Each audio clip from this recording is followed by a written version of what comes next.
Yo! Yo! What is going on, YouTube?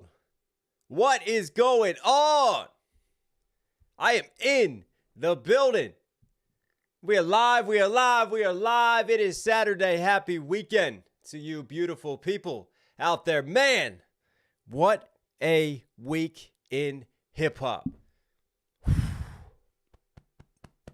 What a crazy... I can't tell you the last time we've had just such an insane week.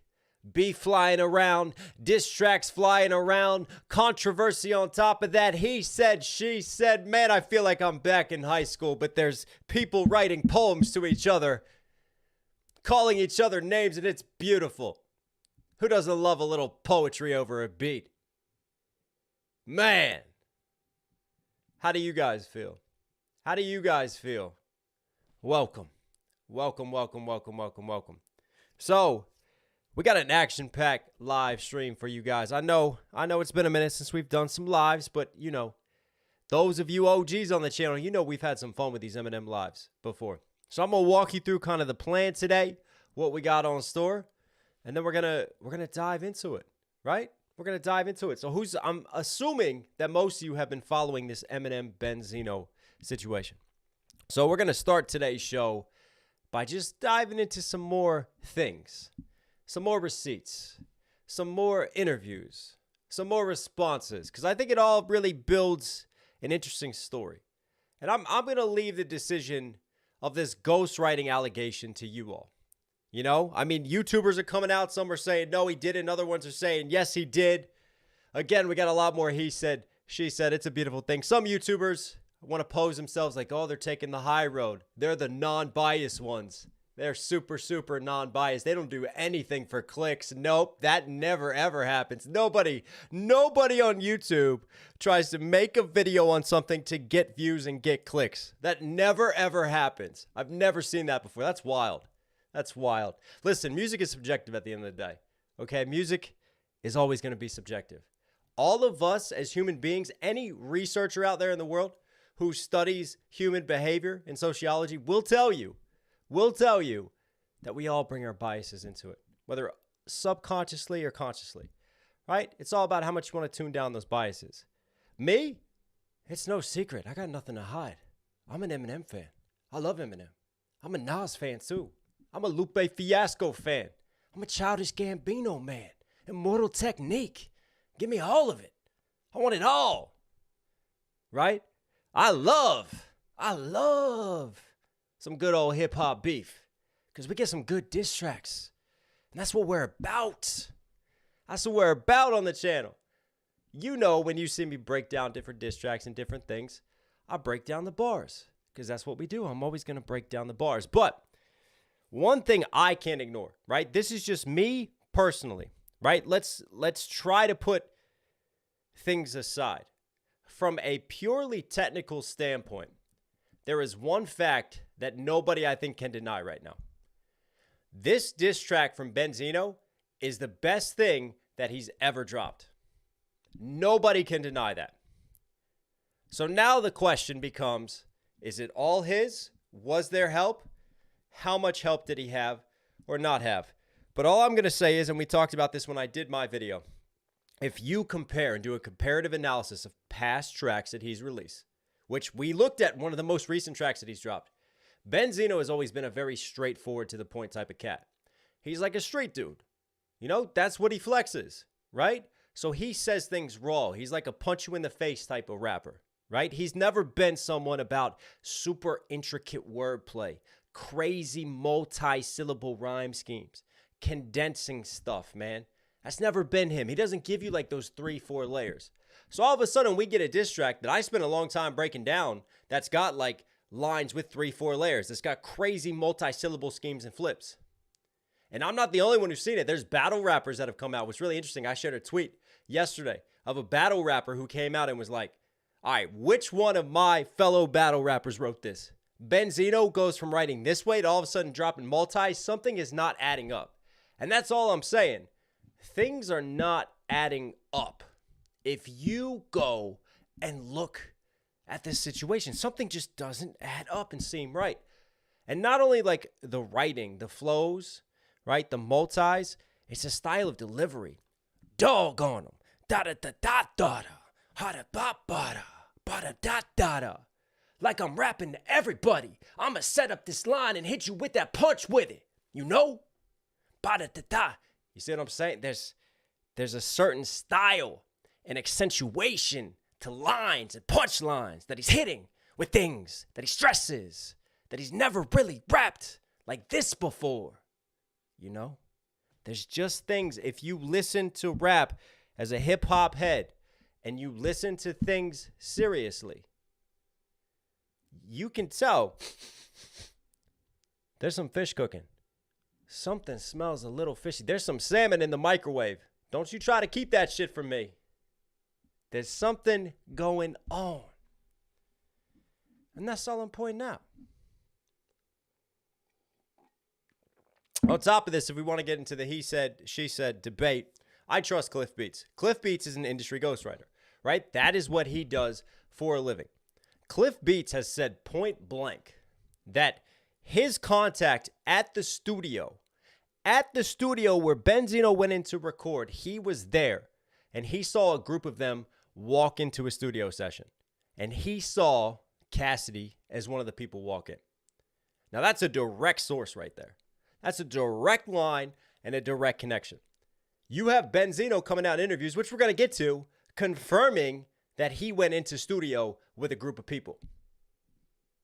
For me, there's no smoke without fire. There's no smoke without fire. Things seem interesting. Now, I think what's really funny, too, is this is, man, I love making videos like this. I love hip-hop beef time because you get the best in people and you get the worst in people. So all I'm going to say in the comment section is please don't let it consume your time too much arguing with other people, because there is definitely going to be an overwhelming amount of people on one side and on the other side, because that's what beefs do. They divide, right? So it's not like a normal comment section when I just do like a normal breakdown. I'm helping the fans of that artist appreciate that artist more. No, there's going to be haters and people that want to see that artist fall off a cliff that are going to be coming into the comment section, that are just going to be sat there like, come on, hate on him, come on, hate on him. And they're going to be rooting for that. And then they'll get mad at me when I don't sit here and just like hate the whole time, right? Because they have an agenda. Hence, remember what we talked about, music is subjective. It's a weird thing, isn't it? It's a really weird concept. We all bring our biases into music. We are human. That's what we do. Nobody's a fucking robot. All right? I'm not buying it. Everybody has their own agenda with things. That's just the way of the world. That's how it goes, right? So, laying into this, right? I thought we were going to dive into some really interesting things with this beef. We're going to give some more history, some more stuff. There's some important people that Benzino has called out who are responding, who are making their own videos. So we're going to look at some of the Benzino interviews since he's dropped, the way that he's moving, some of the disinformation that he spread, and we're going to look at what some of the people have said. We're going to look at what some of these other fellow content creators have said too on this situation, because I think there's a lot going on with the dialogue. So that's going to be first on deck today. So strap in. If you're here for that, oh, we're cooking. Number two, I have a music video that I dropped, a wild storytelling track. It is called Family Curse. It has now hit over 100,000 views. What's wild to me is that I've spent all week busting my ass off reacting to hip-hop beefs from Nicki Minaj to Tom McDonald to Benzino to Eminem to everything in between. I put out like the most videos this week I think I've ever put out in a singular week span, which means I've taken so much away from just promoting my music video. That video has done so well on its own that it's already over 100,000 views. And I've been getting so many people commenting because you love how just unique it is, how dark it is, and yet there's this juxtaposition of light. Just, it's a true story. It's a real story. You guys are saying how catchy it is, but you really want me to break it down. So for one of the first times on this channel, we will sit here and I will give you the behind the scenes and I will break this motherfucker down. So we will do that today as well. So that's step two. Then we'll clock in. We'll see where we're at timing-wise. And if we got more time, and if Professor Knox has more energy, then we will open the floor to some live stream reaction requests and do some dono requests. Are you ready? Are you ready? Because I'm ready. Because I'm ready. Let me shout out some people, right? Let's shout out some donos, right? One of the reasons we also do this live stream, as you know, I am a reactor on YouTube. What that means is when I react to music, most of the time the labels copyright it and they pocket all the money. Even though I make transformative content, which in the court of law, I have a really good case. I should be splitting revenue with the labels. It doesn't work that way a lot of times. So we have these live streams because if you like the comment that I make, if you like what I do and what I put out there, you want to see the channel keep running and keep these lights on for everybody, then yes, we do accept donations. I will always shout out your donations. You can super chat. I'll try to shout out all super chats that I see. Or because our YouTube overlords, all hail them. They take 30%. Gotta love them. Gotta love them. But if you want to donate directly to me, you can also click the link above. That is pinned and donate there directly. As always, I take my donations, whatever money that I make, normally from these live streams, normally what I make from music, I take it and I reinvest it right back into what I'm doing and everything that we're putting out. All right, let's shout out some people. Anshul saying hi. He is one of my Patreon members. $69. Thank you so much, man. I appreciate you. You messing with me with that 69? Jody Fogel, $5. Thanks. Appreciate you. Mr. Raven, love you, Knox from Iceland. Love you too, Mr. Raven. ETB42. Eminem should feature Trick Trick. Ooh, Trick Trick in the no-fly zone in Detroit, baby. Benzino is a street dude who called in rappers for backup. Eminem is a rapper. He should call in street dudes for backup. Welcome to Detroit City. Should we get a Detroit versus everybody too? Nah, see, the problem with that is people in the hood don't listen to Eminem. The hood doesn't play Eminem. I swear Vezo is about to tell you otherwise when we get to him. But anyways, I don't think you want to mess with the people surrounding you. Benzino wants to come at M with that tough guy image. M is surrounded by plenty of people who can call you out on that tough guy image. 50 being one of them. Royce being another. There's plenty of them. There's plenty of them. His connects, man. Absolutely. No rules. No rules in a diss track. Let's go all out and win. Ami Shigure, 2024 is actually the year of the cow with all this beef circulating. Is it? Is that Chinese New Year, year of the cow? Moo! We got beef, baby. If you're a vegetarian, I'm so sorry. I'm so sorry to you vegans out there. Tattooed Wine Guy, my homie, with the $100 donation. Oh, that's a request. We're not doing requests yet, homie. That's all right. We'll table that. We'll keep an eye on that. Zor Yang, I'm at work, but I always listen to your previous live streams to pass the day and learn rap. Hey, man, that means a lot. Thank you so much for the super chat, man. Appreciate you. Michael Ortiz with a $20 donation. Shout out to you, Michael. Shout out to you. I feel like we need a whole mixtape. I feel like we need to call Green Lantern and we need a new Invasion mixtape. Right? Because there's people that are getting called out here left, right, and center. I heard that Cassius is going to be responding to Benzino tonight, 7 o'clock p.m. Eastern time. We'll see what happens. Maybe I'll get a chance to break that down tomorrow.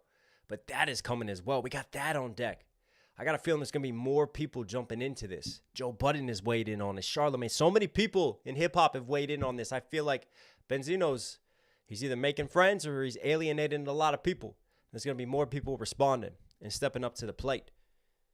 It's very, very interesting. Did Eminem reply? No, Eminem has not replied yet. We don't know if Eminem is going to reply. I think he definitely will reply. It's just a matter of when. But I think Eminem being Eminem, he's not going to let this ghostwriter allegation sit. He's going to go do some homework, and that might take some time to get together and to organize some of that. But there's plenty of ammunition, I'm sure, that he's building against Benzino. I think the question is, will he do it in a singular diss track, or will we get like a whole Eminem album, and then he'll have like 2 or 3 songs like the MGK effect where he addresses the Benzino situation? I could see either happening, honestly. I could see either. Leon's Den Rez, what's good, Knox? Hope you're having a dope-ass Saturday. I am now that I'm spending it with you guys. Swaggy Gaming, what's up, Swaggy? Love all the content you make. Family Curse, don't worry, hang on. It's coming back around. Family Curse breakdown coming later. All right, let's jump into this first.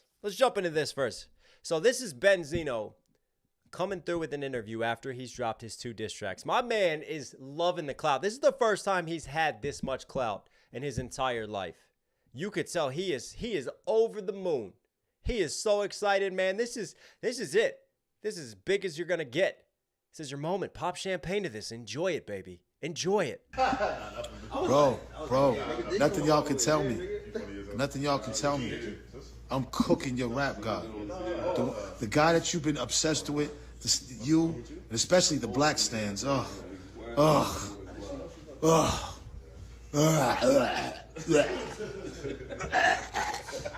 are the fucking worst.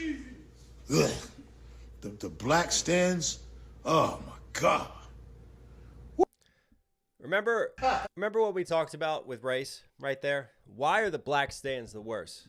Because they support a white rapper? Why are we making it about race again? Why can't just all stands be the worst? Why is it got to be the black stands that you're going after? You have to appreciate what he says on the surface and then what's implied and what he means underneath of that.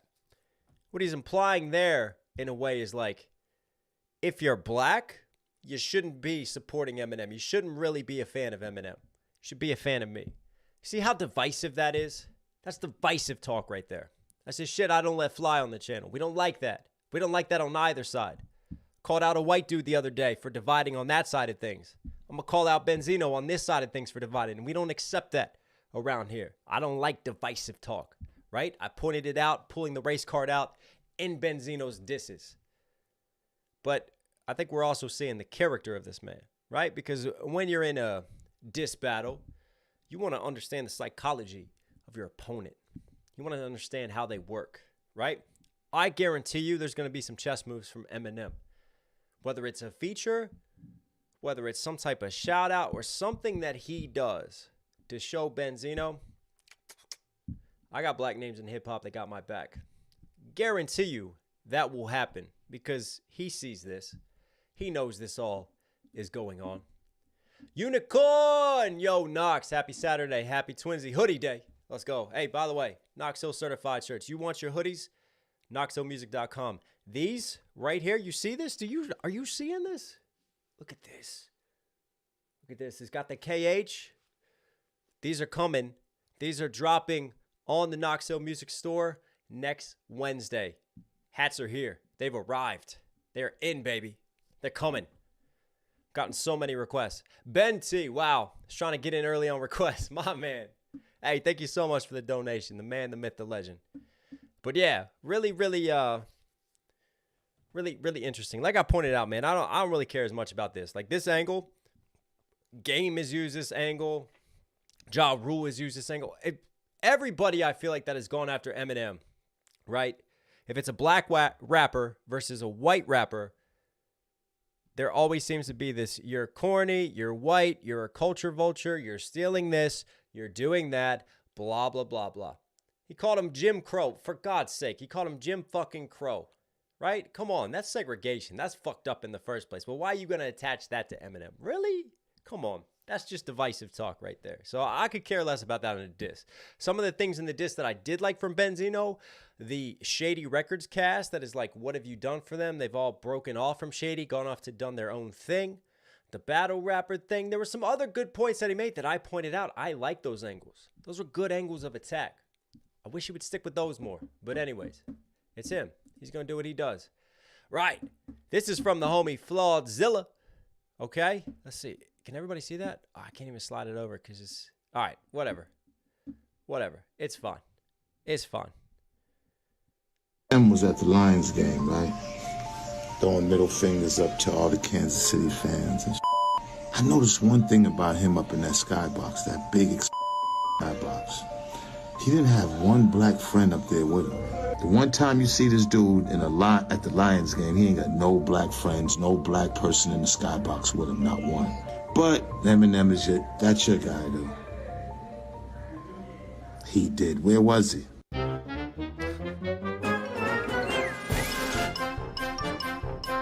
Oh, hang on. I don't know if you guys can see that. Hold up. Let's pull up the window capture. Hang on. Who's that? I call bullshit. Who stood right next to him? That's Denon. That's Denon Porter right there. Look at that. It's funny how that works, isn't it? That's funny how that works. That's funny how that works. But Benzino right now is on a massive disinformation campaign. I feel like he's running for president. He's on a massive disinformation campaign like any politician would be. Let's just do whatever we can. Let's say whatever we can about the other opponent. Let's muckrake. Let's dig it all up. Let's throw it out there and just see what sticks on the wall. Right there, saying something absurd like Eminem has no black people around him. Have you ever heard of D12? Do you look at the roster that Shady has signed? Do you look at the people that are constantly around him? Do you look who produces for him in Dr. Dre and Denon Porter? He's right there at the game. That is the biggest, most blatant lie you could see. But you know what? If you go check out the comments of Benzino sharing that moment, people are like, yeah, he's right. He's so right. This is what it does, though. Because people see a story on social media and they just run away with it. Nobody wants to fact check. Nobody wants to back it up and do their own research. Because when it suits their narrative, it's so easy. It's so easy just to go, you know what? That's right. You see what he's doing yet again? More of this divisive stuff, right? We're trying to cast doubt on Eminem. Why? Because he's white. Come on. We're better than this. It's 2024. Hip-hop is a global entity, man. There's Latinos that spit doper than so many cats in the States. There's Asian rappers that spit doper. The UK is doing its damn thing, right? Hip-hop is a global phenomenon nowadays. Why are we dividing? This is ours. You can't have this. This can't be yours. Well, then we're no better than the days of segregation. We start acting and talking like that. Who's he hanging out with? What color is he hanging out with? Who's he around? And then you tell straight up blatant lies. Eminem didn't have any black people that game. The only people I saw around Eminem were black at the game. What we doing? He's just spreading misinformation. But the thing is, when you get caught out like that, right? When you get caught out in an obvious lie in that situation, how can we take you seriously when you get asked other questions? When you get asked if you had a ghostwriter? How can we take you seriously when you're already proving that you're lying about this? You're showing you have no problem lying when it comes to Eminem.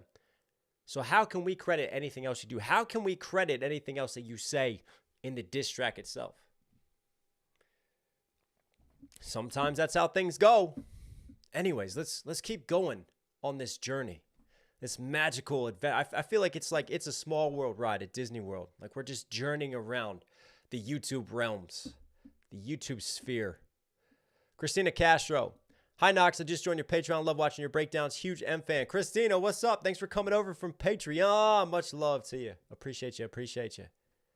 Knox, please check out Eco Heater 2. Also, I sent you an email regarding the I'm Struggling video. Oh, dope. I'll definitely have a look into that. What was your, I'm behind on emails. I got a backlog. I need to catch up on those. Chris Smith, would love to see M find out exactly who Ghost wrote, address them, and ignore Benzino completely. I mean, that could happen. M could just fire away at the ghostwriters. Nabil Kasim, keep it up. Let the haters hate. Your breakdowns fly over incompetent people's minds. Much love, man. That's what I do. Hey, look, man, we're not here to sow hate. We're not here to sow discord on the channel, right? We are here to help people appreciate music better, to appreciate the art form of rap and all kinds of genres and all kinds of music at this point, because I love to produce as well. So I love talking from a producer's ear. I love good writing, just good writing. And you can find good writing across all genres of music, man. I'm just trying to help people just appreciate things a little bit more and think a little bit deeper sometimes. Mary Laura Peace. Hi from England. I love your reactions to music. Thank you so much. I appreciate you. Natasha Roberge. I heard that M wants to do a record with 50 and Benzino diss 50. That would be the best time to do the record. Yeah. I wouldn't be surprised if we see 50 hop into this. 50 hopped in before in the past, if you remember. Because like the whole like Ja Rule and Benzino thing kind of got like amalgamated into one over time. And we had the Invasion mixtapes, which was just really, really dope, man. Knox Hill, you should do a recap of that Eminem Benzino beef for newer people. We might. I mean, I feel like that video is still getting a lot of views. Like, if you want to search it, I think I put links in the description of this video too, like to the original beef in the background. For those of you who want it, like, it's all there. I spent like 2.5 hours breaking down the origin story of this beef and looking at the different diss tracks that have come out. So those of you who are like newbies to this Eminem Benzino situation, if you want to see really the history and where we were, I've done a full live stream for it. Highly recommend it. Right.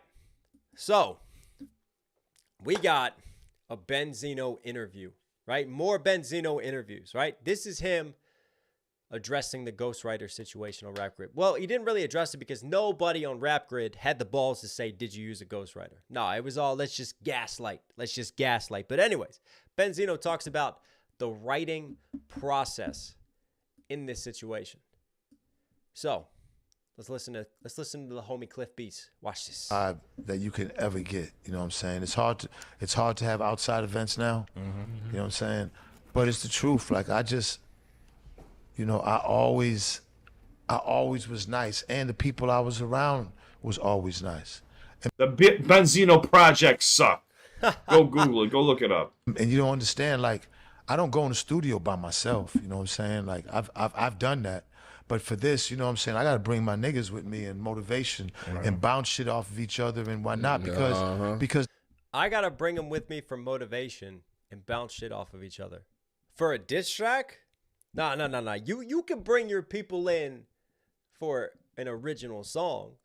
There's plenty of examples of like Eminem working with D12 and stuff on things. Like, sure, man, if y'all are working together and vibing in that way or bringing your homies just for support, but Benzino's talking about more like to bounce things off and like really contribute to the writing process. It's not even like just being in there having some drinks or blazing or doing something in the studio. Like, people always roll in deep to a studio, right? But he's talking about like having them there for help with the recording and writing process.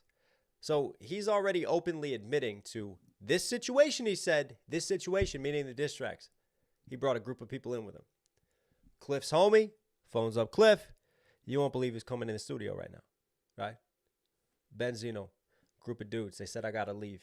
I saw Cassidy in that group. Okay. That's where we are. My niggas with me and motivation and bounce shit off of each other and whatnot because number one, I've always been in groups. And I've always been in studio sessions where it was a gang of niggas. So when it's time to write a verse, there's always somebody there to get a line. There's always someone there to get a, you know what I'm saying, a verse. So, you know what I mean? There's always, like, I think things come out subconsciously, especially when you're, like, talking and answering questions in the moment. Like, there's always someone there to get a line. But he didn't leave it at that. Very interestingly, right here, I don't know if it's a psychological trigger. Like, we need some psychoanalysis on this. There's always someone there to get a verse. What? To get a whole verse? Benson, no. Never in my entire life if I had someone come in and write me a verse. Yo, can you give me a verse? What? See, he shot himself in the foot. There's always someone there to get a, you know what I'm saying, a verse. Hey, that singer reactions in the building. What's going on, man? Much love to you, homie. That singer reactions, Dom, baby, in the building. Please go show him some love, man. Always appreciate him. Got lots of time for this dude. A very dope reactor here on YouTube. Tattooed Wine Guy. Oh, my God. What are you doing? You keep tipping me. Stop it. Behave yourself. No, thank you so much, man. $100 donation means a hell of a lot. This is just to help towards a new video. You've been killing it, homie. Hell yeah. I've got another video lined up that if we can budget it and get enough in, oh, I'm so excited to record this one. This is another big time song for me. Very personal, raw song too. True Dark Seed, even Krishna from India. Much love, man. Thank you so much for the donation. No Ripe Loki, love your music and breakdowns. Love from Germany. What's up, Germany in the building? All right, let's hop back into this. Shout out to Cliff. So, you know what I mean? Always somebody there to get a line. Always somebody there to get a verse. What did I just say? My dude had to leave the studio because he was coming in with a group of other people that he was not supposed to see. Bring this back one more time. I'm clicking the wrong button. Listen to what he says. Now, of course, he's not going to say, hey, these are the names of the people and their birthday and their blood type. The fuck? Truth, like, I just, you know, I always was nice, and the people I was around was always nice. And you don't understand, like, I don't go in the studio by myself, you know what I'm saying? Like, I've done that. But for this, you know what I'm saying, I got to bring my niggas with me and motivation and bounce shit off of each other and whatnot. Because number one, I've always been in groups. Dude, look at the camera like, is he really saying this shit right now? Is he really saying this shit? Guys, don't get me wrong. I want to see a great battle. I want to see two lyrical masters go at it. But Benzino is not a lyrical master. He's not even a good rapper. He can't even list top 5 fucking battle rappers. But says all he does is watch battle rappers. But he can't. All these people like saying, you know, like Cliff is crazy, I'm crazy. Stevie and others are crazy for pointing this out. Mr. L. Boyd is crazy. One simple response. One simple counter argument to you. Go show me a Benzino track where he's done something like this before. With the multis, with crazy 3-4 level punchlines. Go show me. Go show me. Go show. I'll wait. I'll wait all day. It ain't happening. On the flip side of it, go show me an Eminem track where he gives you the multis and the flips and the punchlines and the setups and raps in a certain way, like he does on diss tracks. You could dig through his catalog and find it, right? Again, something doesn't add up with the math, does it? And I feel like we passed math class. There's 5 of them. He says, oh, the tall, skinny guy with the glasses. What? Number one, I've always been in groups. And I've always been in studio sessions where it was a gang of niggas. So when it's time to write a verse, there's always somebody there to get a line. There's always someone there to get a, you know what I'm saying, a verse. So you know what I mean? That's what's dope about hip hop. Like you know what I mean? Now that doesn't mean that sometimes I can go in there and I want to write, but you know, that doesn't mean sometimes I want to go in there and write. So you know what I mean? That's what's dope. Just pay attention to him. Look at his eyes. Is he incriminating himself right now? Look at the way his mannerisms, the ways that he's speaking, and there's no neck having ass. Dope about hip hop, like you know what I mean? Now that doesn't mean this motherfucker's cheekbones are wider than my shoulders. That sometimes I can. It is a very he's not as braggadocious as we saw in like the other shit that he was spewing. Remember when he's talking about Eminem, you know, if you're a stan, I hate the black stand, I'm choking on it. Like, that was a very braggadocious Benzino. This is a very different mannerism. He's a lot more serious. He's kind of hunched over. He's not really like looking up. He's kind of looking down as he's talking about things. It's almost like he doesn't want to slip up with some of the words because it's really making him think about how he's saying this process. If he's so relaxed and laid back, listen, think about this from a psychological perspective. I wrote this. Motherfucker, I wrote this. I'm fucking leaning back. I'm grabbing my dick. You want it? You can fucking get it. Let's make some babies. You know, I'm lean. Fuck. I'm way back in the chair. Fucking, I'm doing what I want to do. He's leant forward. He's kind of hunched over. I know. You know? Why so defensive? Why so defensive with the nonverbal body language here and the posturing? Because every other Benzino interview and everything else he's saying, man, is just enjoying the clout wave. He is riding it. Why, when we talk about the writing process, are you totally switched up now? Am I losing my mind? Please tell me. Please tell me in chat. Please let me know if I'm losing my mind here. I feel like there's other intelligent people out there in the world. Like, surely I can't be one of the few that just sees this and does not see these dots connecting. Maybe. Life is funny. Coy Jones. Yo, great videos, man. Do your thing. Love watching your channel. Thank you so much, Coy. Appreciate you. Christian Do It. Thank you so much for the super chat. Much love to you. Leon's Den Rez, much love from the Ondonga Native Reservation. That's amazing. We're all over the place. Much love to you.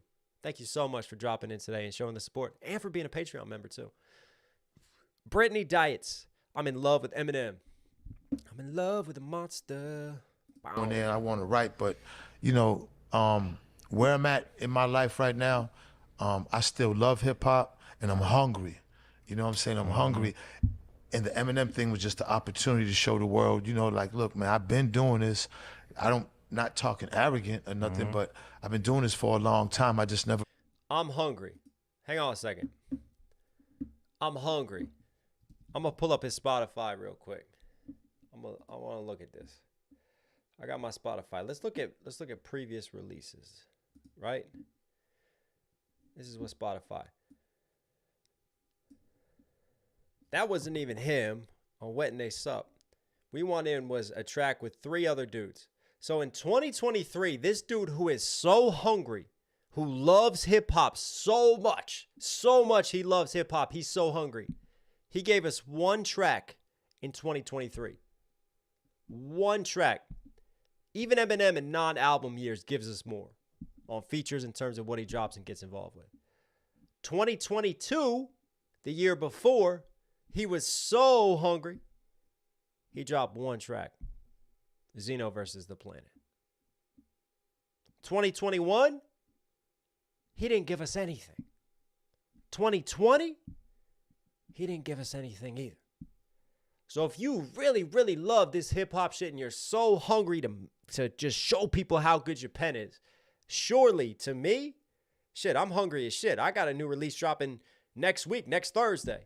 I got releases dropping every 2 weeks from here until infinity on all streaming platforms. I'm busting my ass off. I'm fucking hungry. I'm ready to eat. That does not show me someone who's hungry, who's ready to eat. I think we're poking a lot of holes in this today. It's all good. James Whittle, thank you so much for the $25 tip, man. Appreciate you. Appreciate you too, James. Always, man. Only thing this man is hungry for is clout. I think my skills and my music got overlooked because of the Eminem and his crazy ass fans, you know what I'm saying? Bro, I'm about to go back and listen to Pull Your Skirt Up and everything that you released from the past. I'm about to go pull up the Benzino project and do a full lyrical breakdown of how you never use multis ever. Ever. You couldn't even complete an internal rhyme scheme and finish with a proper external. Ever. Now you're out here sounding like Hoffa and Cassidy. You're sounding like all Clips. You're sounding like all these battle rappers out of nowhere. But all I've ever seen, and listen, again, I'm not trying to hate on dude, but I have no choice but to because this is lies. Look at his smirk. It's a lie. I don't like liars. That's one thing I don't like. Yo, something we were talking about off camera was Interesting pictures. Anyways, let's continue on our magical, wonderful journey, everybody. So I thought what was interesting is I want to share this because, yeah, listen, there's a lot to cover. Like man, it's wild. I wanted to do this in a live stream because I just wanted to connect with you guys and spend some time with you and just talk through these things because it's fun doing lives. But like I could have made like 3 or 4 more videos of content out of all of this because there's just so much happening in the hip hop world. But anyways, remember the I Swear Vezo? Benzino dragged him into this and mentioned it and like used it as a critique on Eminem. Well, I Swear Vezo responds to this. And I think it's a very interesting response. Coy Jones, how are you so hungry when you don't even have a YouTube channel? That's a very good question for Benzino, isn't it? You don't even come outside. You don't even see a town. I swear Bezel said the M don't be showing the city love. Why you ain't got no words for him, huh? He in your city, bro. Say Benzino, it's all gangster, you heard? It's all love. I did fair time with your big brother. We was in Elton together, you know what I'm saying? But check it out, right? I don't think it made sense that you brought me up in that diss song for a few reasons. Number 1 being, I don't second nothing you said. And number 2 being, I'm never going against. Number 1, I don't second a single goddamn thing you just said. A single thing that you said in your diss track, I do not second it. Wait. I thought the hood didn't rock with Eminem. I thought Eminem was the Elvis Presley of hip-hop. Or the Jim Crow. I thought he was just a culture vulture. You mean to tell me another rapper from the streets who was well respected is coming out and saying, I don't support anything you just said about this man? Huh. 1 being, I don't second nothing you said. And number 2 being, I'm never going against a nigga from my city for a nigga from another city. I don't go against the grain. We don't move like that. I think you got the wrong impression. That's the talk I'm talking about, man. That's when I love the community of hip hop We need another Detroit versus everybody. Detroit, Michigan, and of who I am. It don't work like that. Plus, on top of that, Holmes ain't gotta make no diss songs or say nothing back to me because I don't disrespect or discredit who he is. I'm a real nigga. What he did might not never get done again. Holmes' top 5 lyrics is dead or alive. Flat out. And that shit not even arguable or debatable. You know what I'm saying? And he put niggas on from his era. I be speaking about my era.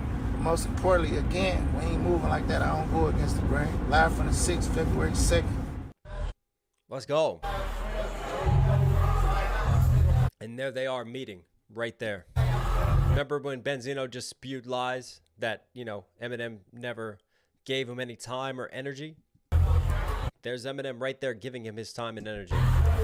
Another Benzino lie. There you go. That's all he had to do. Once he said he's good, he's good. I gotta do it. You know what I'm saying? Good job. Has Cassius dropped his dish yet? I thought he was dropping at when's he dropping? Out on the channel. Oh, that's me. I don't want to see me. I thought Cassius was dropping later. I thought he was dropping at 7 tonight. That's where I saw it. Has he dropped yet? Somebody go look it up.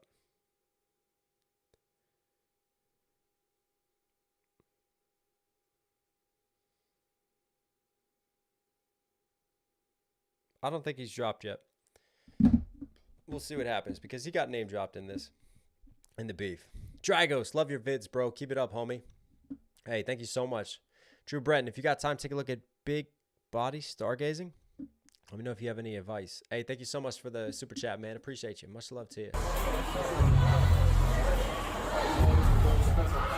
Oh, we dropped the teaser on IG Art. Yeah, no. I haven't seen any news yet of the full diss track coming out. What's up, boy? There we go. There we go. So, I Swear Vezo has come out, showed support for Eminem, responded to the Benzino allegations, right? Now, I think what's really telling and what's really interesting, right? Because we talk about Eminem, his contributions to hip-hop, people calling him a culture vulture, the hood doesn't rock with Eminem. We've heard all these arguments before, right? Benzino trying to divide, the black stands, this, that, and the other. Well, here's a very well-respected voice in hip-hop, a black voice in hip-hop, right? Listen, say what you want about Joe Budden. When Joe Budden was MCing, Joe Budden was a dope motherfucking rapper. Slaughterhouse is one of the best hip-hop groups to this day. You can come fight me over that. That is just facts. That is absolutely facts. This man knows what it takes to be a top-level MC. All right, let's see what Joe Budden, of all people, surely not Joe. It clear he is no fan of Benzino. What do you mean I'm crazy? I like it. I ain't mad at it. I'm with anybody dissing Benzino, yo.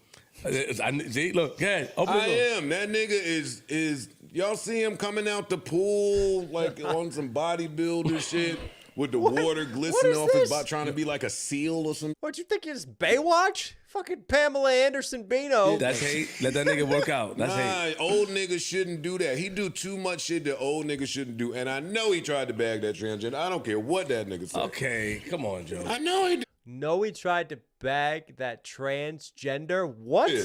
Why you had to go there? It's been there. And I do this for a living. I've avoided that for mad years.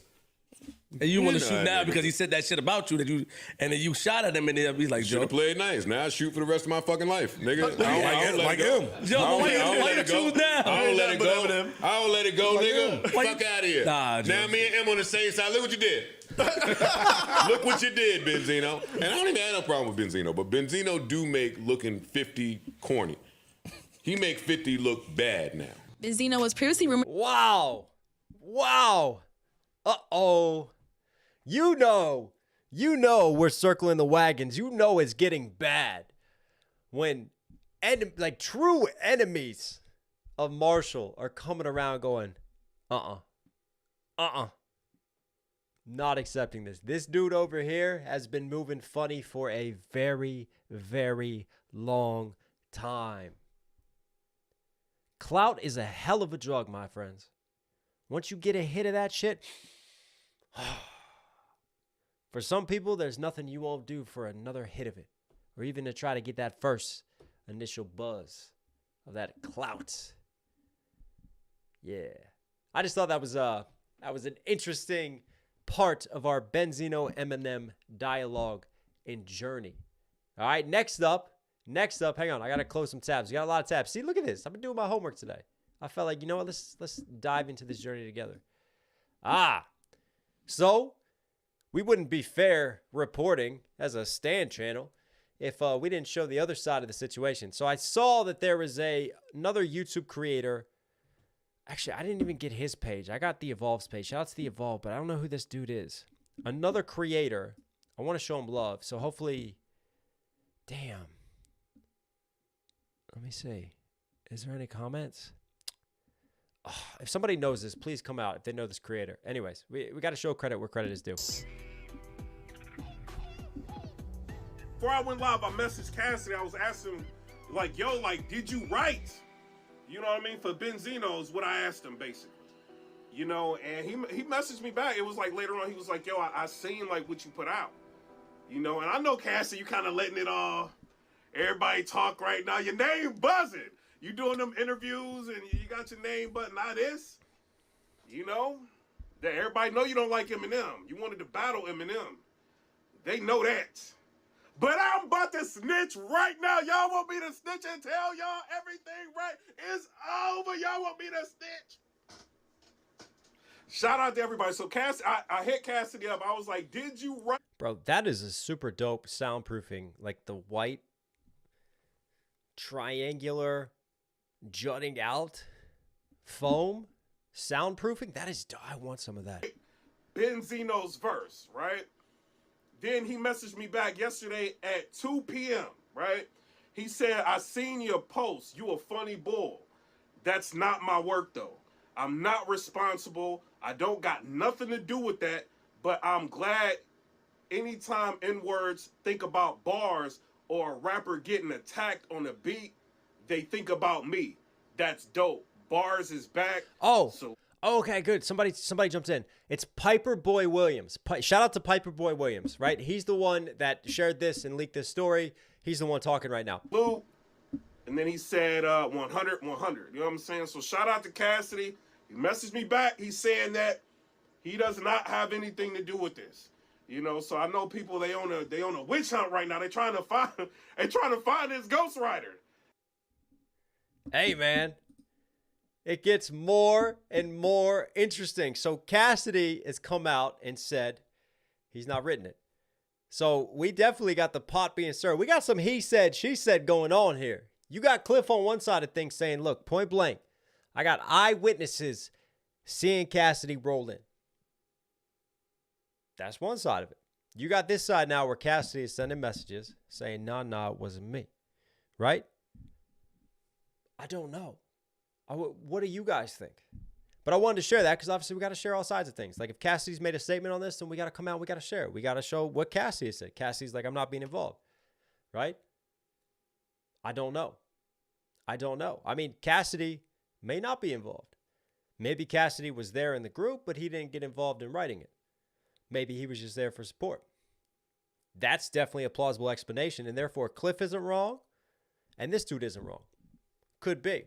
I mean, the thing is, I know a lot of people have pointed out that it sounds a lot like Cassidy. Like, if you know Cassidy and you go, like, study Cassidy, I can hear it, too. If I close my eyes and listen to Benzino, I can hear similarities. But also, I think there's other battle rappers that you can definitely link Benzino's style of delivery to.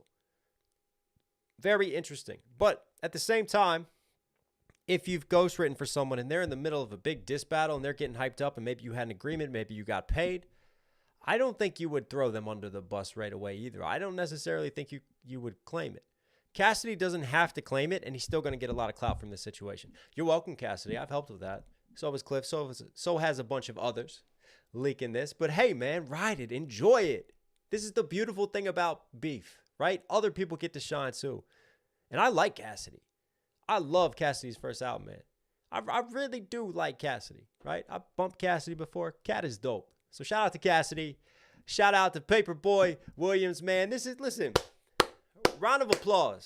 Everybody's getting some time. That's what I love to see. Everybody's getting a chance to weigh in, to get a little bit of shine, to get some limelight. Let's all get this back. Let's all get it. Let's all enjoy it, man. It's beef. It's hip-hop. Come on. NDA, some people are shouting.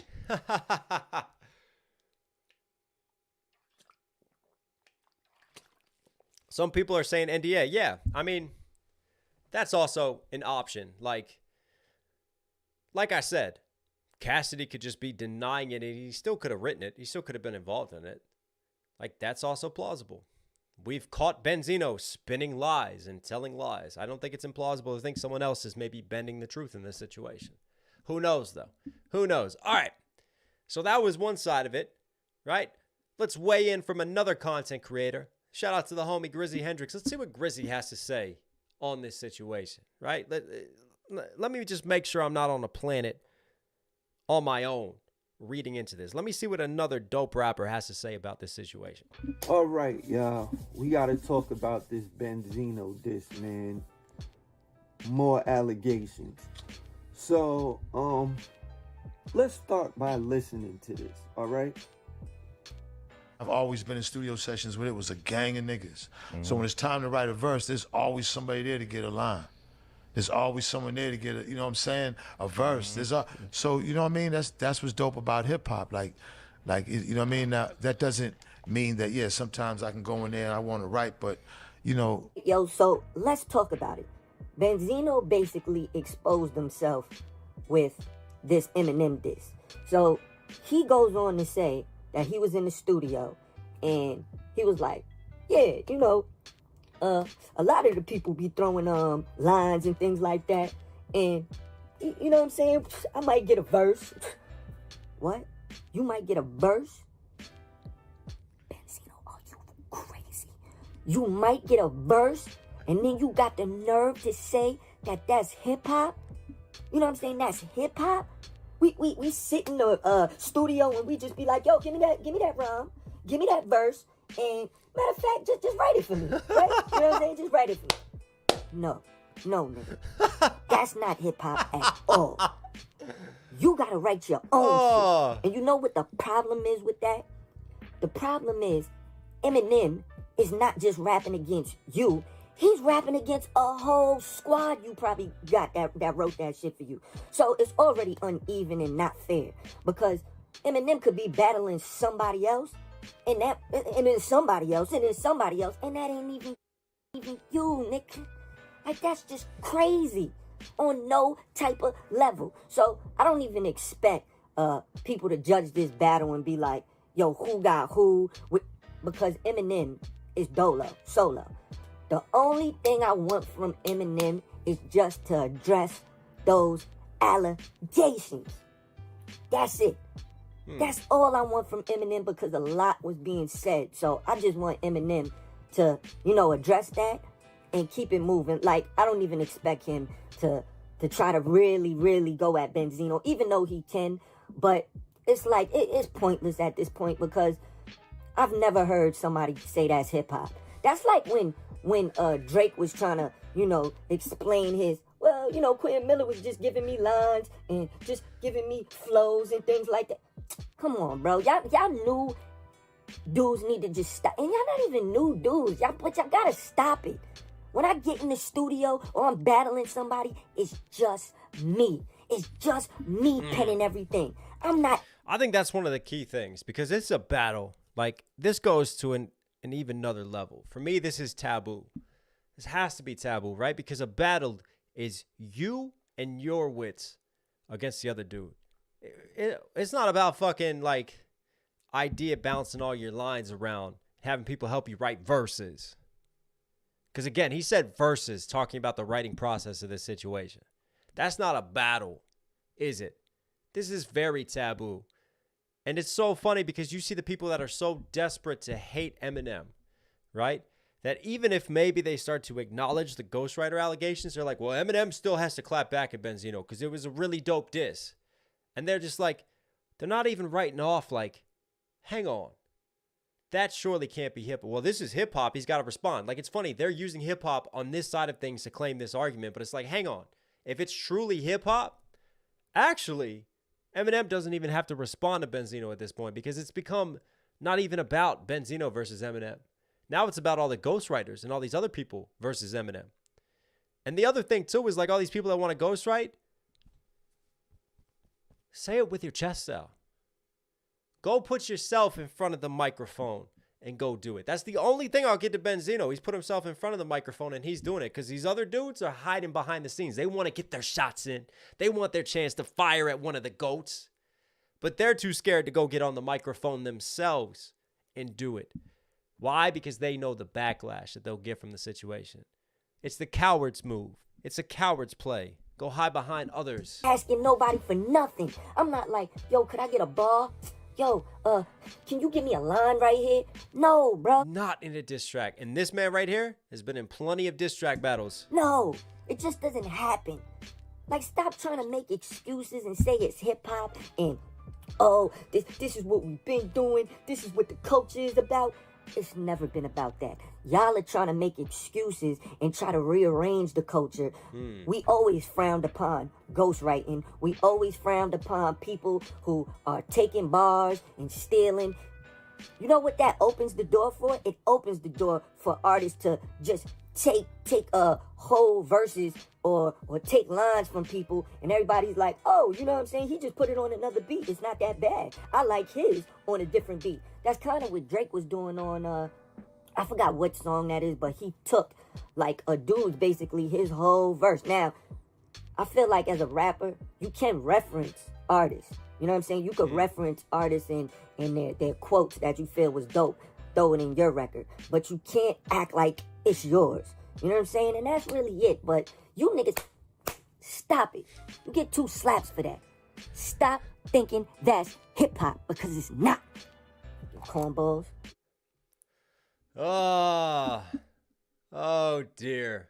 Oh dear, dear, oh dear, oh dear, oh dear. And I'm not talking about deer in headlights.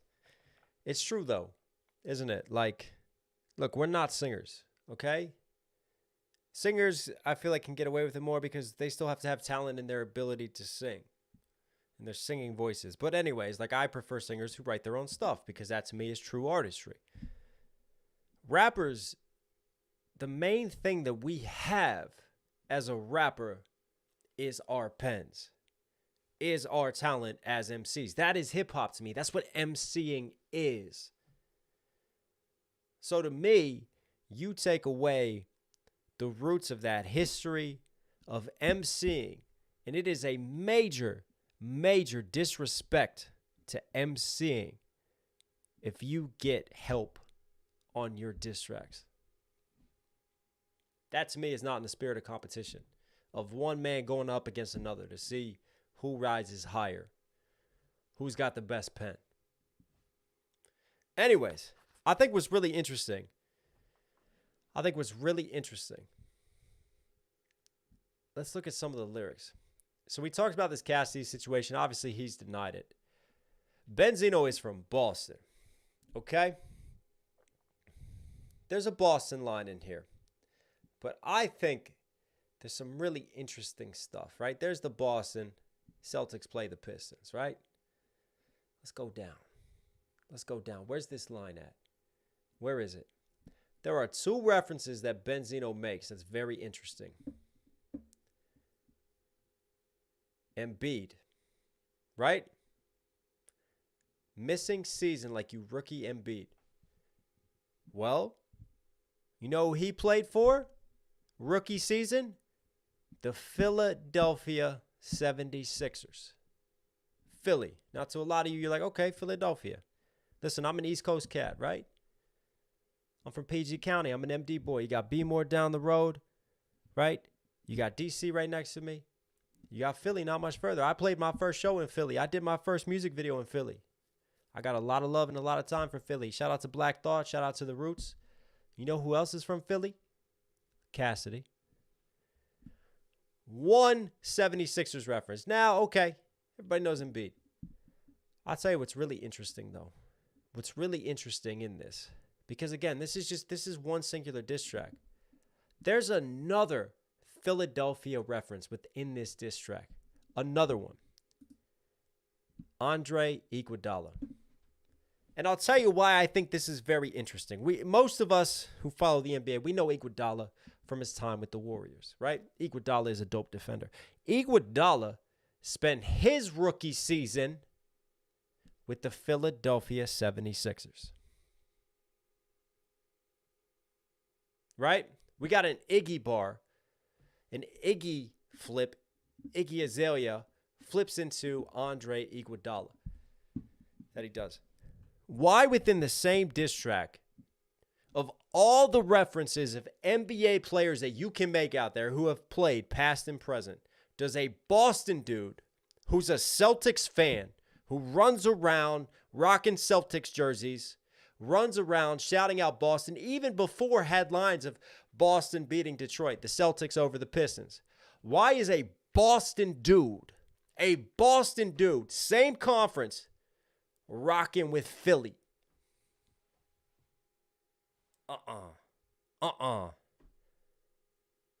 Look, man, I'm a DC fan, right? I'm a DC fan. I'm not going to be rocking down the road with some other team and their players and dropping them and shouting them out in my lines. Nuh-uh. We play against each other. No. It's very interesting that the flex bars that we want to use are two Philadelphia 76ers. Who's from Philly? Cassidy. Cassidy's from Philly. Cassidy follows the 76ers. He would know who spent rookie seasons where, who's come through Philly. He would have those cats on the back of his mind because he uses a lot of NBA references and player references when he's going to pull something out for a diss. Really interesting that you got Benzino dropping lines about 76ers. Wouldn't you agree? Also, someone who does not spend a lot of time in the battle rap scene. Please show me all the clips and videos. All the clips and videos of Benzino, whether it's at King of the Dot, wherever, on the battle rap circuit. We got video footage of Drake in the battle rap circuit being there at the Smack events. But where's all the footage of Benzino? Right? Because it's really interesting. It's a really interesting narrative.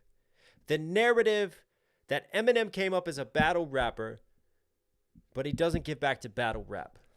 Now, most normal rappers in the mainstream, or most rappers who aren't battle rappers, they don't give a shit about that because they're not involved in the battle rap culture.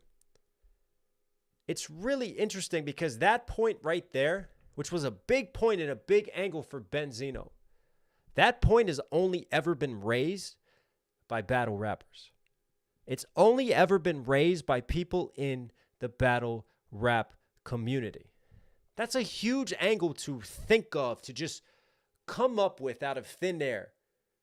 Because even I pointed out, I thought it was a really dope angle of attack. But to really pull that one out for your pen with your diss track, it's really interesting that someone previously unconnected with battle rap is all of a sudden pulling this out and using it.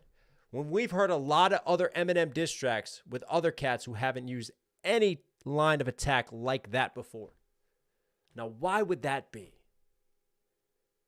Why would that be? Again, definitely smells like there's a little bit of salmon in the microwave right now. Something just doesn't fully add up, does it? I don't get it. Because, like I said, you have to look at... This is me looking at it from an MC's perspective and thinking about how I approach diss tracks. And you guys know I've been involved in my diss battles. And, you know, I think the majority of people on YouTube and reactors and fans would agree. I hold my own in diss tracks. I've surprised a lot of people with what I do on diss tracks. But you guys know because you've heard them. You know what I do on diss tracks, right? I also came up as a battle rapper. So thinking about how I would attack Eminem, how I would approach this situation, right?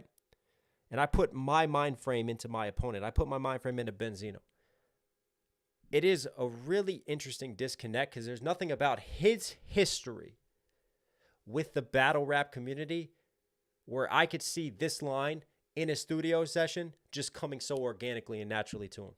Unless there's other battle rappers in that studio session around him, helping him.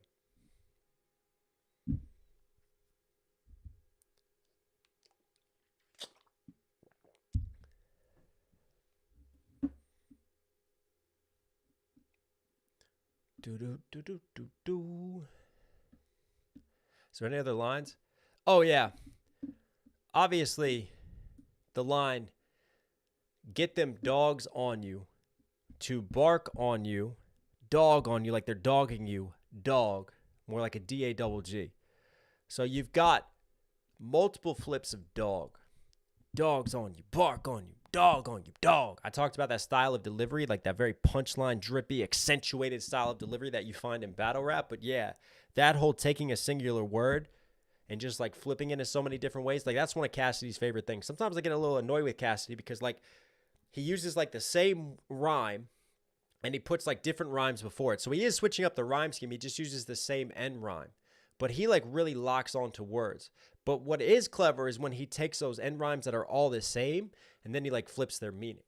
But that is also a Cassidy trait. But if you want to extend it further, that's a very battle rapper trait. Log on to like a singular word and lock into it and like just like keep manipulating it. And then use your accentuation, like really punch it as you manipulate it. That's a very battle rapper style of writing. I know we're getting technical right now, but that's what I'm doing. We're getting technical. We're getting technical. I mean, what do you guys think? It's all very interesting to me. It's all very interesting.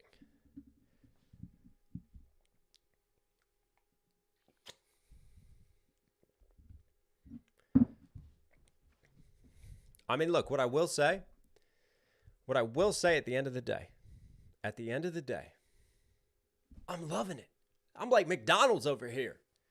Please, I want the supersize on the beef because one thing beef does and what we've seen from Eminem, beef can really bring out the best of Eminem because he thrives on this. Speaking of battle rappers, he came up on the battle rap circuit, right? There's a reason why he was cranking through and mowing through other MCs at the Rap Olympics. Eminem is about this type of energy. He is about the competitive sport of MCing. Not all rappers feel the same way as Eminem, but this is one of the reasons why Eminem fires so many shots. Why, when Eminem drops an album, we're all like, I wonder who he's going to diss now. I wonder who else he's going to fire shots at. Because it puts everybody on the edge of their seat. But it also makes sense because that's the type of energy that Eminem brings to the table.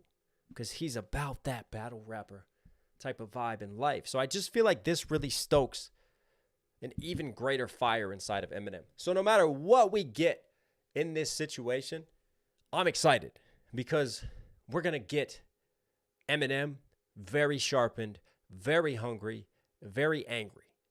And that's a very dangerous Eminem. Like, it doesn't matter. Like, this diss track, I think deserves a response, but at the same time, it's nothing that Eminem can't beat. It's nothing that he hasn't beaten already and shown what he's capable of. So, it's only a question of when. When will it come? But anyways, in the meantime, we've got a lot to enjoy. I'm sure more stories will come out. More rappers will speak up. I'll keep an eye on this Cassius diss. If it gets any segue, you know we're going to be on it. Oh, my God. What just happened? Tattooed Wine Guy, you are a legend. Man, the myth, the legend. Right here. Finish the bar out. Can't wait to see what you bring next, brother. Support your local artists. You always got my back, man. Much love to you. Thank you so much. What an amazing donation. Could we get some fire emoji in chat? We just hit the goal like that from the homie. Thank you so much, man. I owe you a freestyle a little bit later. I'm going to give you a freestyle. Don't worry. I'm going to give you a freestyle. Tyrant Frog 30. Fire emoji in chat for Ben, please. He's a legend, man. Tattooed Wine Guy, sorry. Shout him out. Shout him out.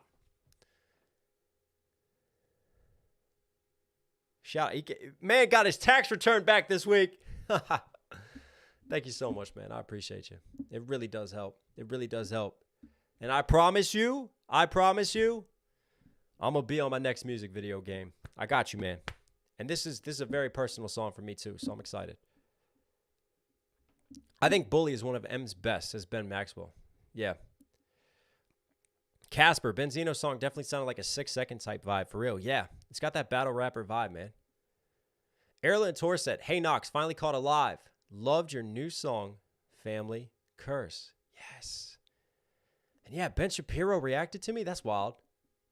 I never thought that would happen in my life. Check that out another time. Beef McDonald's, you believe in magic? I'm loving it. Nick Cloud, I love that comment. Shadow Benzino ain't fake, you crazy. Yeah. What a wild day in the world of rap beefs. I think what's interesting in terms of the other beefs, like we've gotten no Tom response, but it makes sense to me. I never thought Tom was going to respond. One, because I don't think he needs to.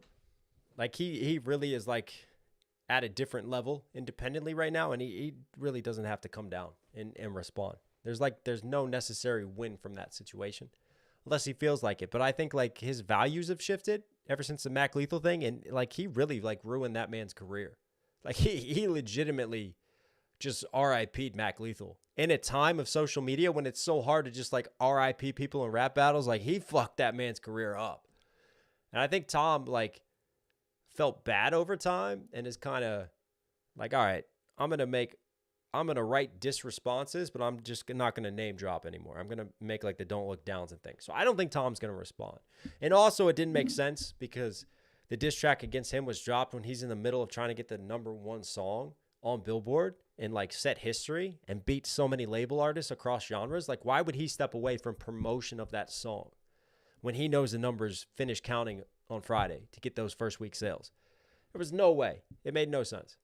So I didn't think it was good timing. Like, I think if Church really genuinely wanted a response, he knows that because he knows how to play the game of releases and how to promote things. He's not a dumb guy at all. He's a very smart dude. That's why he's gotten where he's gotten, right? He knows how to build a fan base and how to release things. Like, I think if he really wanted a response, he probably should have thought that through more. Be dropping it next week, I would say. But anyways, that's on that side of things. In terms of the other beef that we got, Nicki Minaj. What is going on with Nicki Minaj? I've seen some of her Instagram. Like, she's having fucking seances. She's, like, whispering demonic shit. I'm afraid for my life. I don't know what's going on there. I mean, she said she had 5 other diss tracks to drop. If Megan didn't respond, she was going to drop. But we've had nothing from Nicki, which I think is interesting. I wonder if she's gotten so much backlash from the dish and she's, like, not going to clap back on it. I don't know. And Megan's not responded either. So that's interesting. But what Megan did that was very interesting in terms of like case studies of like how to approach diss raps and stuff is like she didn't name drop Nicki. So even though the world knew it was about Nicki, I thought it was very clever because it's not like she dropped an open diss track on Nicki. So I don't know if she will, because if she wanted to, she would have name dropped already. So that's another interesting situation. We'll see where that goes. But anyways, we're on deck for that. Anything happens amongst these beefs, we're on it. But in the meantime, 108,000 views on my new music video.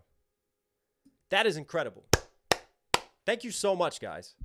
Thank you so much for this. So I thought, let's watch this together. I'm going to walk you through the making of this because I've had so many requests for it, of my new song, which is just blowing up and killing it right now.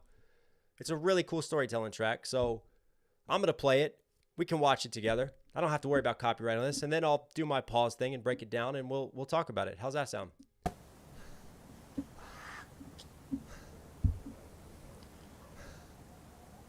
Actually, I am going to pause already. So this is me crawling out of a grave because I had a few people ask because unfortunately, being an independent artist, I only have a budget to afford a crew to shoot like within 1 day to 2 days. So this was actually the last shot of the shoot and we had run out of time and we had to cancel some other shots that we were planning so we could get this. So we kind of lost the daylight on this. I was a little annoyed because I was so excited about this shot. I wish it could have happened a little bit earlier. But yeah, I couldn't afford for us to come out another day and to do it. But anyways, this is me crawling out of the grave. This is how it all starts.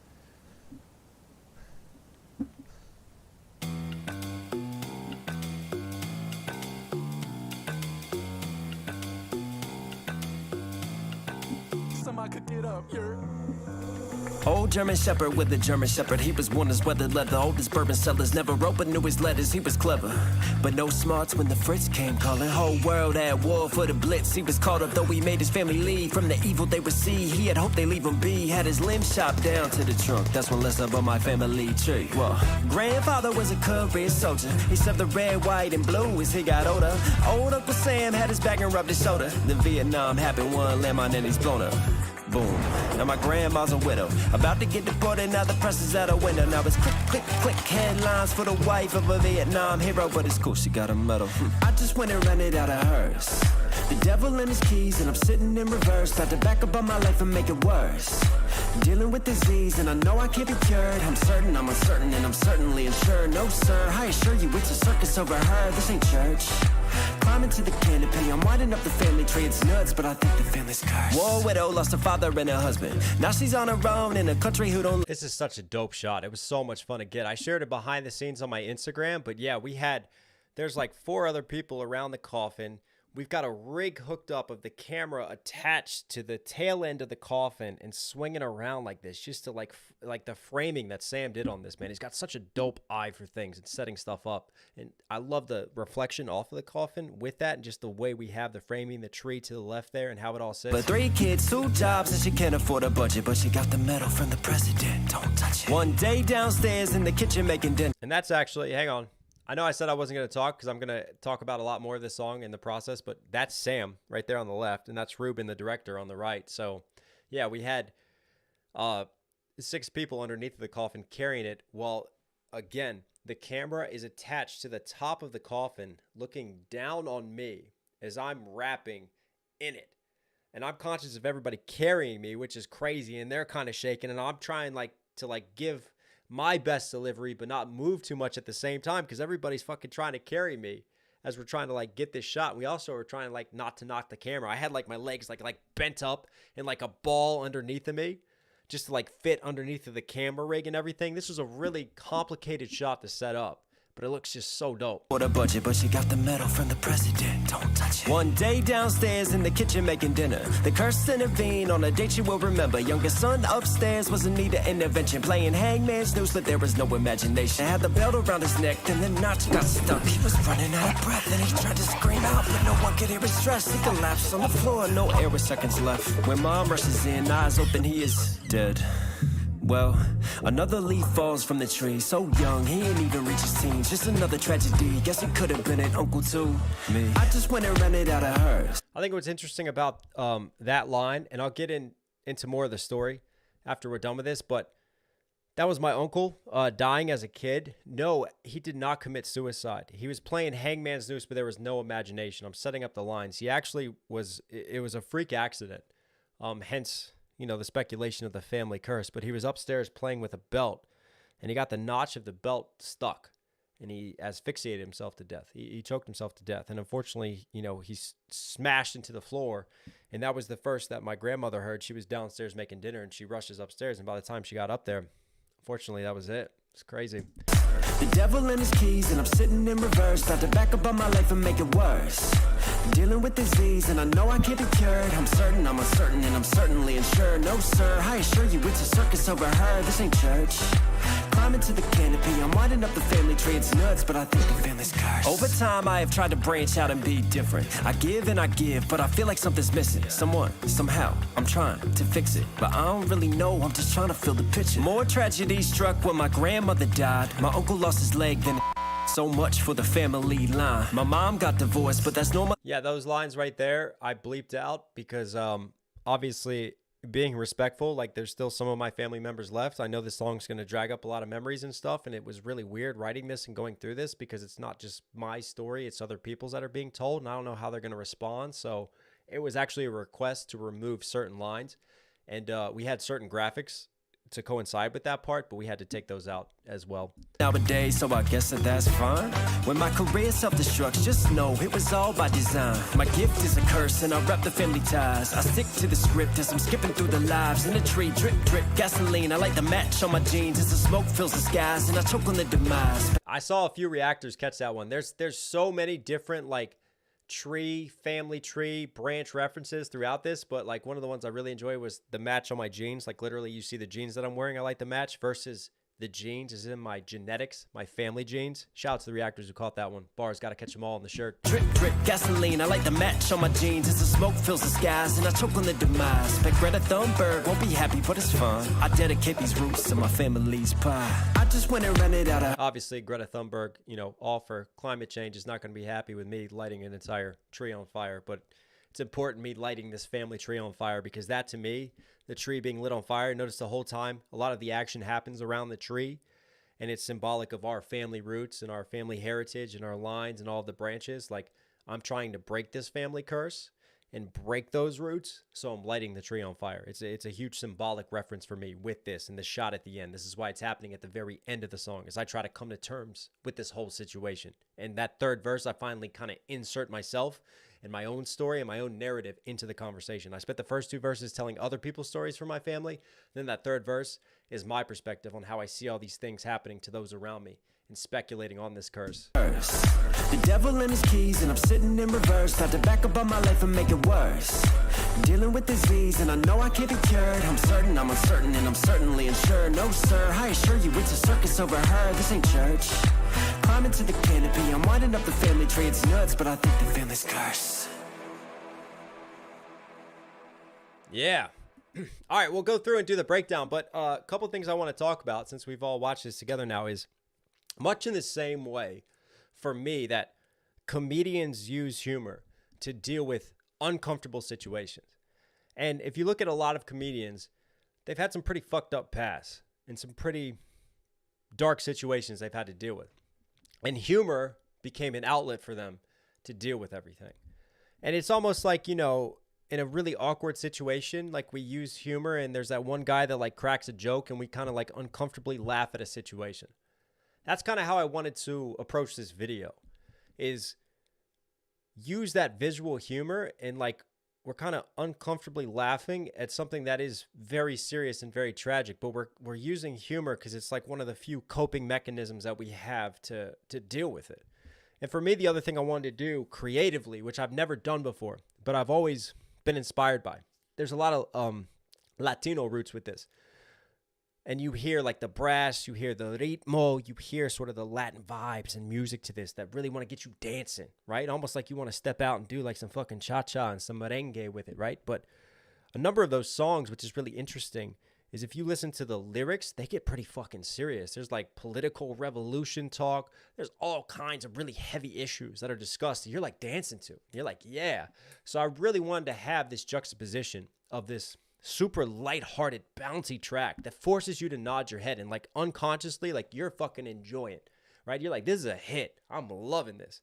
But then all of a sudden, like your heart's here and you're feeling it, your body's doing one thing, but then your brain starts to think about the lyrics and you start to process what's happening in the lyrics. And I just love when you kind of get that moment of like self-contradiction, because that's much how I feel. It's like a self-contradiction. This whole song, this whole meaning for me of dealing with my family. And I love it and I hate it at the same time. And there's just that huge contradiction, much in the same way of this light and darkness pulling me apart that kind of pulls this song apart. So I felt like that was important from a production standpoint and creatively that we wanted to represent within this song, because we're telling truths. We're telling truths of tragedies here. And it's very dark. And it could have been easy to like throw a piano over it, scale it back, have it be very dark, maybe throw some strings, some violins, very moody sounding, like really bring you in. But I didn't want that. I wanted to like make a hit song, but make a heavy song at the same time. So hopefully we achieved that. But that's kind of like the creative process behind it, behind the video and behind this. And I think what's really interesting is this all started, and you guys saw that I shared a picture to my community post of a picture of my grandmother at the White House meeting the president. And I thought that was wild. Like, there's her shaking hands with Lyndon B. Johnson. And my uncles are there. And that kind of like planted the first seeds in my head for this story. Like, unfortunately, she's passed away now, but we were doing some cleaning and like this picture came back up and I saw it in a box. And then it started sending me down this path of memory lane and remembering her story and what she went through. And, you know, she was actually in Germany at the time because she was German, hence the old German Shepherd with a German Shepherd. So that was actually my great-grandfather that I'm talking about. So we start as my great-grandfather, and we start talking about him and his story and his tragedy, which was war. War is a big theme throughout this as well. See the plane shooting it down. The plane just looked cool, but he actually had both of his legs shot off. So had his limbs chopped down to the trunk. That's one less up on my family tree, so I related to the family tree, but then I'm also talking about, you know, him getting his limbs shot off to the trunk. So you see the tie-in with that. And unfortunately, he didn't even want to fight. He didn't agree with the cause. He was conscripted to. He was forced to. They claimed his home. And my grandmother and her family, who was left, had to go wander. And she told me stories about wandering from like barn to barn, begging for bread. You know, and they were sleeping in barnyards and they were just struggling to survive. And during that time, the Allies were bombing the shit out of Germany. So they were just like blowing up cities, blowing up houses everywhere. And she would go to sleep and just be awoken. And she would still have some PTSD this day of the air raid sirens, right? Fucking sirens every night, just going off as they're getting bombed. They lost her sister on the way. It was tragic. So she goes through one huge tragedy already, loses her father, loses her home, is dirt poor, begging and wandering. Fast forward, she's on a military base. Got a job working on a military base. And she meets my grandfather, who's an American soldier. My grandfather was a career American soldier. Grandfather was a career soldier. He served the red, white, and blue as he got older. Old Uncle Sam had his back and rubbed his shoulder. The Vietnam happened, one landmine, and he's blown up. Boom. So, obviously, that little, you know, Vietnam happened, one landmine, it's almost like I'm simplifying it. Boom. And that's it. Everything kind of changes. And I definitely wrote that in a very sort of tongue-in-cheek way about a very serious tragedy. So he was unfortunately killed in Vietnam. And my grandmother and her 3 children, one being my mother and then my 2 uncles. She's in the States, but unfortunately, they never sorted her citizenship out. So there were huge talks of her getting deported, and obviously being German and an ex-enemy to the United States of America, it's not super helpful to your case either. There's a lot of complications and a lot of things going on, and at a time before things could go viral, this story actually went viral. Like the Washington Post picked it up, so the local press picked it up and ran with it. Like this Vietnam War widow of a captain in the army who died while serving his country is about to get kicked out with her kids. And it blew up. And it got so much attention that Johnson at the time, you know, he was getting a lot of hate over the Vietnam War. A lot of war protesters, a lot of people didn't like the Vietnam War. So you could see how this was a PR win, right? An opportunity to like boost something that he's trying to do, help the war widow in Vietnam, grant her the citizenship to stay. So he invites her to the White House. There's photographers there. Hence that picture that we got, shaking hands with the president. He signs a nice little letter for us that I still have, gives her a medal, this big over-the-top presentation. Boom, you can stay. So you think, okay, great, she got that. Maybe she's still, you know, maybe the tragedies can end. And then unfortunately, just to add more to her story and her tragedy, she lost her son to a freak accident of choking himself to death with a belt while she's downstairs because she's on her own making dinner. Crazy. I mean, how many tragedies can hit one person? I think what writing this story really did and like telling this rap, it really helped me to appreciate what she went through even further in a weird way. I really came to, I guess, maybe understand a little bit more of really how fucking strong she was and how much she put up with and she pushed through. So for me, like the first 2 verses, you know, I talk about the deaths of these people, but it's really kind of her story. You know, it's her story that I wanted to share. And then it's not until the 3rd verse when I start to insert myself into the conversation. I start to look at the tragedies of some of the people that are closer to me and how I deal with them and what's going on around me. So yeah, should we dive into some of the lyrics now? We'll break a little bit of it down, but hopefully you guys are finding that a little interesting. That's just a little bit of a background story to this. But yeah, I think it's really fascinating. I really think, I don't know if I'm done with it yet. Like, I think there's more there to explore creatively with her story and just, yeah, a number of situations that have gone on. Anyways.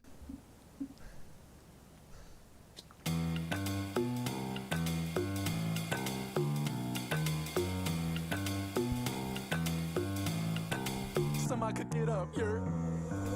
Old German Shepherd with a German Shepherd. He was born as weathered leather. Oldest bourbon sellers never opened knew his letters. Listen, I'm a dog person. I love spending time with that German Shepherd. He was so good most of the time. I actually had a treat in my hand there that I gave to him to get him to stay. Because it's really weird because I can't give him commands. Because he does listen to the commands well. But I can't give him commands because I'm trying to rap lyrics, right? And what's really funny about this shot is you actually have Sam sat in a wheelbarrow. Like, again, we're independent, man. I can't afford, like, this huge, like, dolly rig or some, like, gliding platform for him to be on. So we threw him in a wheelbarrow, and 2 people are wheeling him as he goes past me.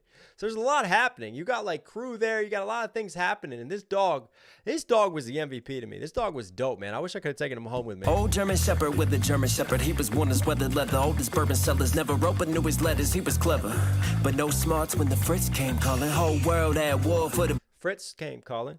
For the blitz, he was called up. You know, I still try to punch in. Even though I'm storytelling, I still like my wordplay, but I also like my multi-syllable rhyme schemes. His letters, he was clever, but no smarts when the Fritz came calling. Whole world at war for the blitz. He was caught up, though he made his family leave from the evil they would see. He had hoped they leave him be. Had his limbs chopped down to the trunk. That's when less about my family tree. Whoa. So we talked about the family tree lines. He had his legs shot off, had his limbs chopped down to the trunk. So I'm going to use a lot of relating to this family tree. He had hoped they leave him be, had his limbs chopped down to the trunk. That's when less about my family tree. Whoa. Grandfather was a career soldier. He served the red, white, and blue as he got older.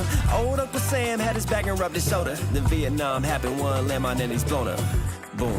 Now my grandma. So we talked about those lines, but also like this sort of cartoony effect. Like originally we were going to do like big CGI like we did for the planes being shot out of the sky.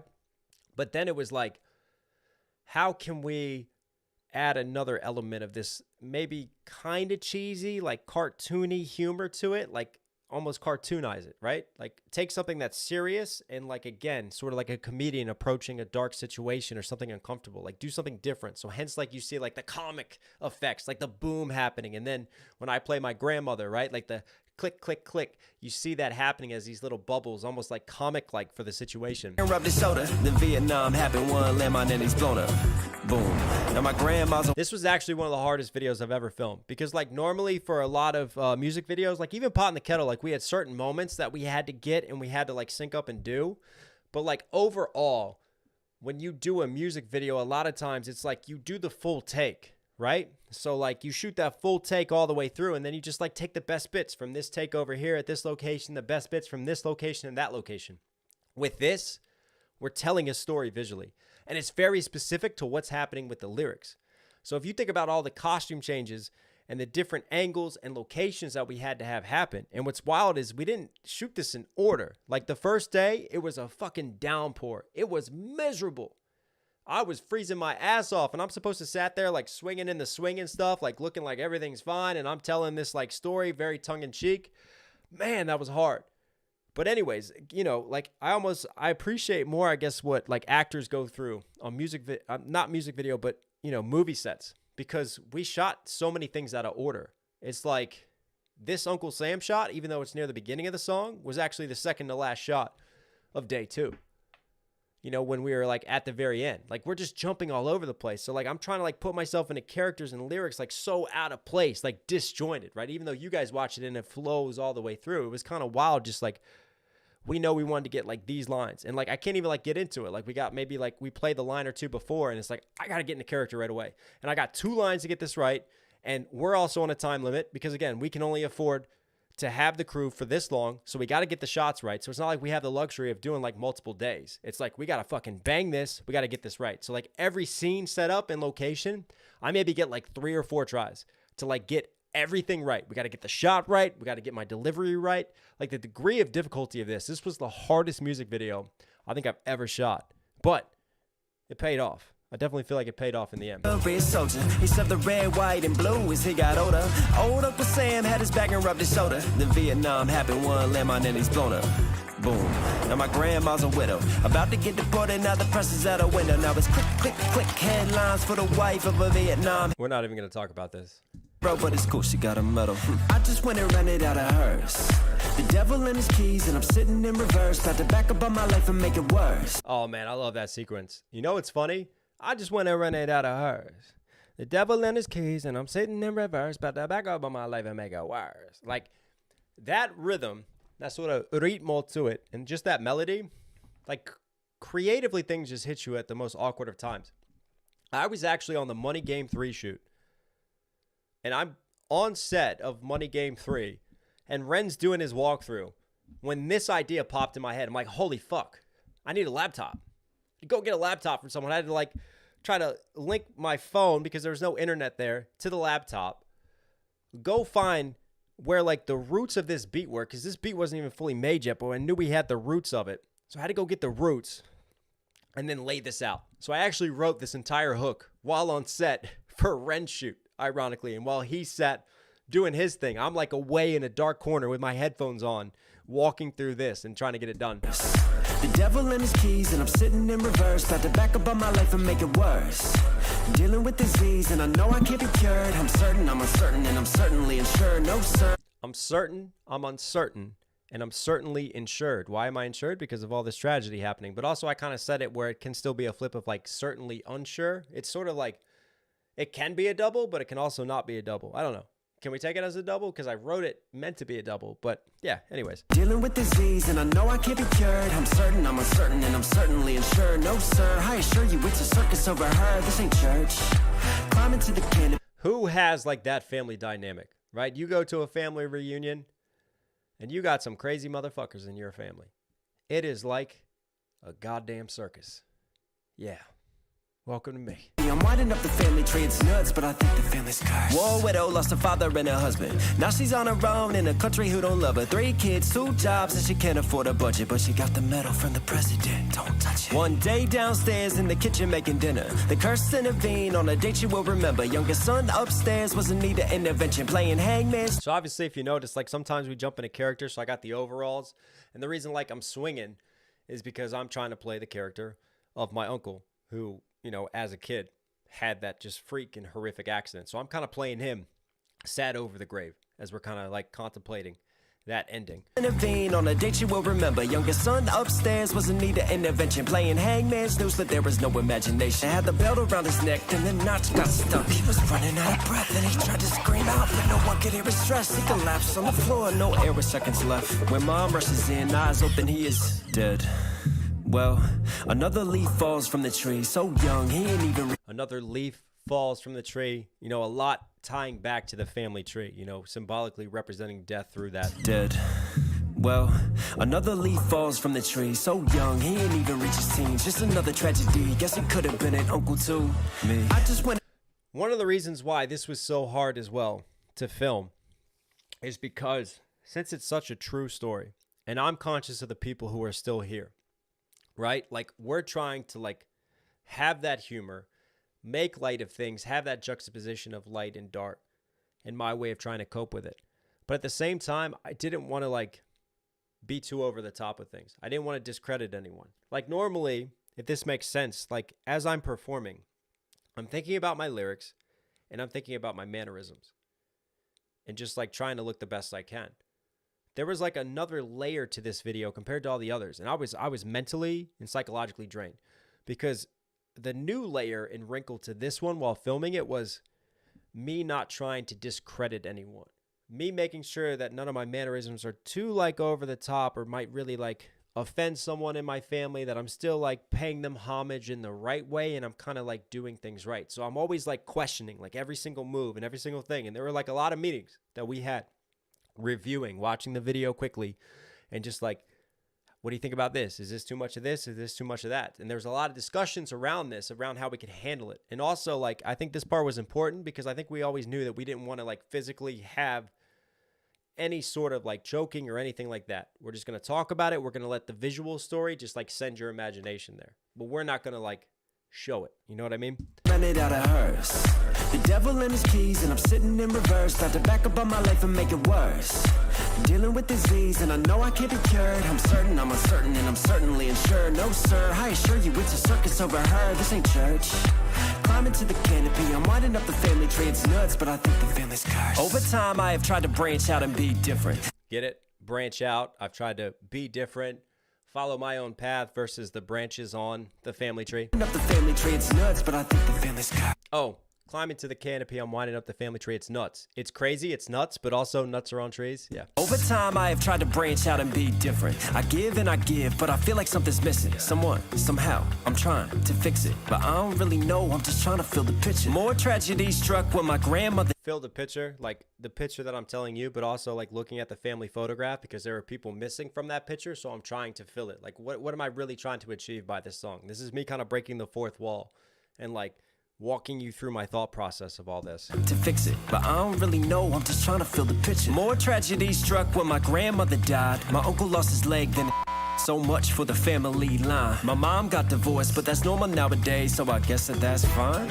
When my career self... Again, I'm just walking through different things that are happening around me. Are they necessarily a curse on the surface? Because everybody gets divorced nowadays. So I guess that's fine. Like, notice the irony that comes into that situation, because that doesn't like really divide families and contribute to a circus and a shit show any further. That never happens with divorce. When my grandmother died, my uncle lost his leg, then so much for the family line. My mom got divorced, but that's normal nowadays, so I guess... Oh yeah, that's a great point. Fill the pitcher, as in like filling up the pitcher of water. Like, here, have another drink. Here's another glass as I continue to walk you through this. Yeah, nice catch on the double. Even I don't remember all the doubles that I write and that I put in there, but I definitely wrote that one in there, like the pitcher to flip into pitcher. Yeah. So much for the family line. My mom got divorced, but that's normal nowadays, so I guess that's fine.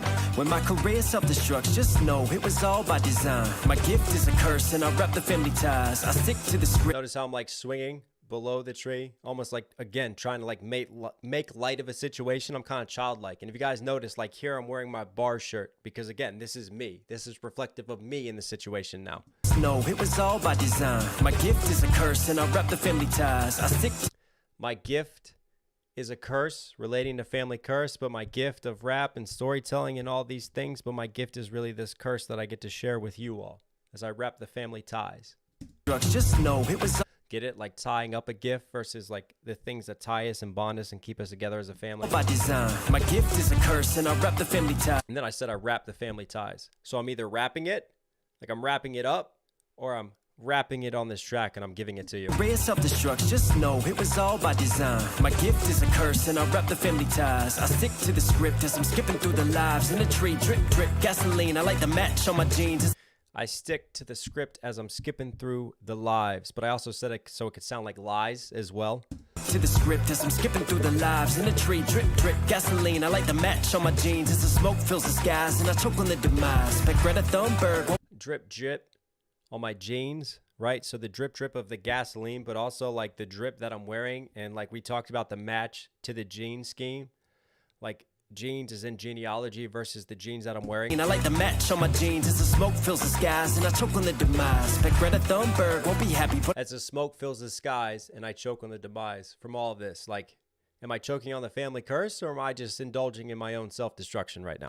On my jeans as the smoke fills the skies, and I choke on the demise. But Greta Thunberg won't be happy, but it's fine. I dedicate these roots to my family's pie. I just went and ran it out of her.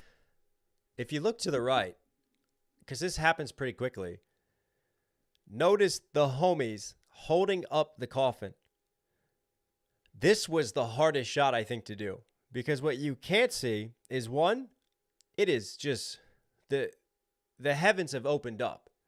Like, I feel like nature was drunk at this time, and like it was just urinating all over in rain.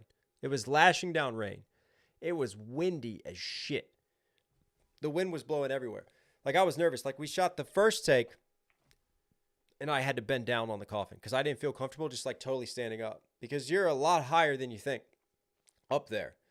And then we looked at it and I was like, no, I don't like that shot. So we got to go for it. So fuck it. So I like stood up and I just like stood so proudly, and I feel them like shaking underneath because, you know, I'm shifting my weight and they have to adjust because they're literally holding me up on the coffin here while the wind is just gusting everywhere. The rain is just like smashing into my face. And it's like, and also that, remember, that's CGI on that tree. That tree is not actually on fire. So I got to pretend like this tree is on fire next to me and all this is going on. That was a wild shot to do and see. But it's fun. I dedicate these roots to my family's pie. I just went around. Oh, I dedicate these roots to my family's pyre. God, you're right. I really do write with a lot of layers, and even I forget what I'm doing and what I need to explain to you guys. Like the roots of the family tree, because I lit it on fire. So I'm dedicating the roots to the pyre of my family that I'm lighting on fire, and I'm trying to break this curse, and then it happens visually and symbolically versus like the metaphorical roots of my family. When you dig through someone's roots and you look at their family roots, or you look at where they came from, right? Bird won't be happy, but so I'm taking all that. I'm taking my self-identity, I'm taking my roots, and I'm lighting them on fire. I dedicate these roots to my family's pie. I just went and rented out a hearse. The devil and his keys, and I'm sitting in reverse. Tried to back up on my life and make it worse. Dealing with disease, and I know I can't be cured. I'm certain, I'm uncertain, and I'm certainly unsure. No, sir, I assure you it's a circus over her. This ain't church. Climbing to the canopy, I'm winding up the family tree. It's nuts, but I think. So those shots right here, I am in front of an actual fire. This isn't CGI. Like this was the end of night one. Again, you know, you talk about like filming things out of order. Like these are the final shots. This is ending the song, and we're still on night one filming this. But we had the big bonfire going on behind me. And there's one point, I think when I was in the dress and I got too close to it and I like burned the shit out of my back. No, I can't be cured. That fire was hot. I'm uncertain and I'm certainly unsure. No, sir, I assure you it's a circus over her. This ain't church. Climbing to the canopy, I'm winding up the family tree. It's nuts, but I think the family's curse. I love how we just end on that last note. But yeah, I mean, we talked about, for me, the important metaphor of just setting it all on fire. And also, I'm kind of like a pyro in my spare time, and I just love to light things on fire. So, sorry, Greta Thunberg. I like my smoke. Guess that's why I've been in battles and stuff. But anyways, you know, for me, it's cathartic in a way. It's wild because, like we talked about, I'm playing all these different characters. I'm telling other people's stories. But for me, I really wanted to like try to bring it around full circle. Like, we have these tragedies, we have the question, but where's the answer? What do we do with it? And the third verse is really me trying to walk you through that process of how I deal with it. And I feel like the hook is more just like stepping back and looking at the wide view and just like kind of laughing tongue-in-cheek at it all. Like, about to back up on my life and make it worse. The devil lent his keys. I'm sitting in reverse. You know, we're just, no, sir, I assure you, it's a circus over here. Because, like, you know, I'm dealing with disease, whether I'm talking to the doctor, no, sir, I assure you, or, you know, if somebody's checking on us, like, what the hell's going on? Why is it such a circus? It's fine. It's fine. Everything's okay. This is definitely not church if you were expecting that with my family. So we're going to entertain you right down to the very end.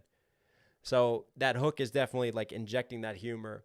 And I really wanted to have that switch up and almost go kind of clubby on that hook. Because like, we had fun exploring the Latino vibes and roots, and it was like, where else can we go? All right, let's get like a little bit of sort of like dance, electronic vibes with this hook, like something else that really gets you nodding and switches it up and does something different. But yeah, I mean, that was the inside my mind really into Family Curse. Hopefully you guys enjoyed the story that I shared, the background of filming the visuals and the music video, and then the lyrics and kind of what into it. Yeah, thank you guys. You know, I don't really do that because, like, well, one, I kind of like just letting other reactors do their job and try to catch stuff. But also I kind of like having a bit of mystery to my songs and just like leaving things out there for interpretation. Kind of like Pot in the Kettle. There's a lot of meanings that I wrote for that one. But like, really, whatever your interpretation is, that's your truth. And that works. Like, Pot in the Kettle has a number of different meanings for me and represents a number of different things that I'm talking about. And maybe one day I'll share some of those. But yeah, I love to leave certain art to interpretation because I feel like that's good art.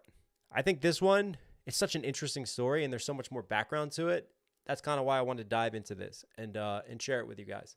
So hopefully you appreciate that. If you did, go back to the video, leave a like on it. leave another comment, because really engagement helps. You know, I've talked about this before. It's kind of wild because I definitely do really, really good numbers for my music for being a reaction channel. If you guys look at a lot of reaction channels who are artists as well, like their music just doesn't really keep up with their reactions. Like my music is keeping up with my reactions. And then in cases like this and others, like it outperforms most of my reactions, which is incredible because YouTube is about watch time. So think about it this way, right? I put out 7 videos in a week, 7 long form reactions that are like 15 minutes each, 20 minutes each. That average watch time is going to be crazy high, isn't it? Because of the number of hours and then total hours watched, right? That's important for the algorithm and for ranking. So you have the algorithm getting used to me in this way and doing all of this. And every once in a while I drop a music video. And this is 3 minutes, 18 seconds. So you think about average watch time for this much shorter music video compared to this. So the average watch time is different. The total hours watched, minutes watched, and all that is completely different. So the first thing that happens whenever I drop a music video is it always starts at like 9 or 10 of 10 of my videos. Just because like it's already getting fed, like, hang on, what the fuck is going on? Something's wrong here. So I'm already up against it. So like every video, I gotta like bust my ass off like on socials to really get the word out, to share, to comment, encourage engagement. So the fact that you guys engage with it so much, that helps to uplift it because engagement is important too. And because the people that do get to see it and do get notified and eventually that come over, like they start sharing it, like because of that active engagement that you guys do, you help me to like fight back, I guess, against the algorithm and to keep my videos floating.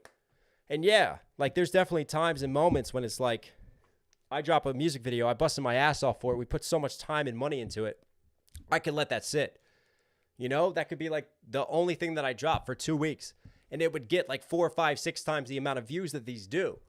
But I really enjoy making reactions still. I learn a lot from my reactions. And I think you guys really enjoy that too. And I have a platform and I have a responsibility.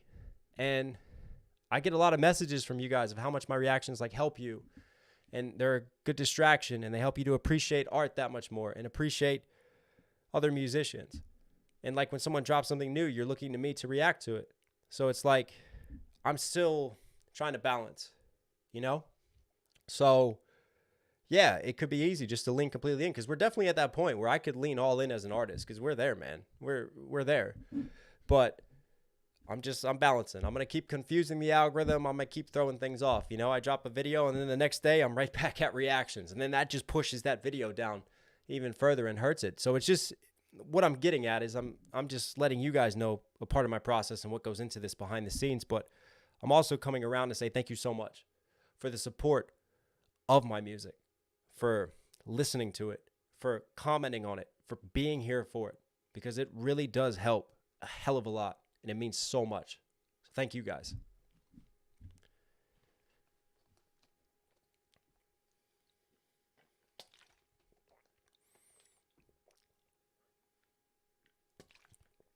Hey, Stan the man. Legend. Really just wanted to come here and show support. Been watching your videos for years. Really like how you break down songs, bars. Much love from Serbia. Thank you so much, Sam. Appreciate you. Thank you so much, guys.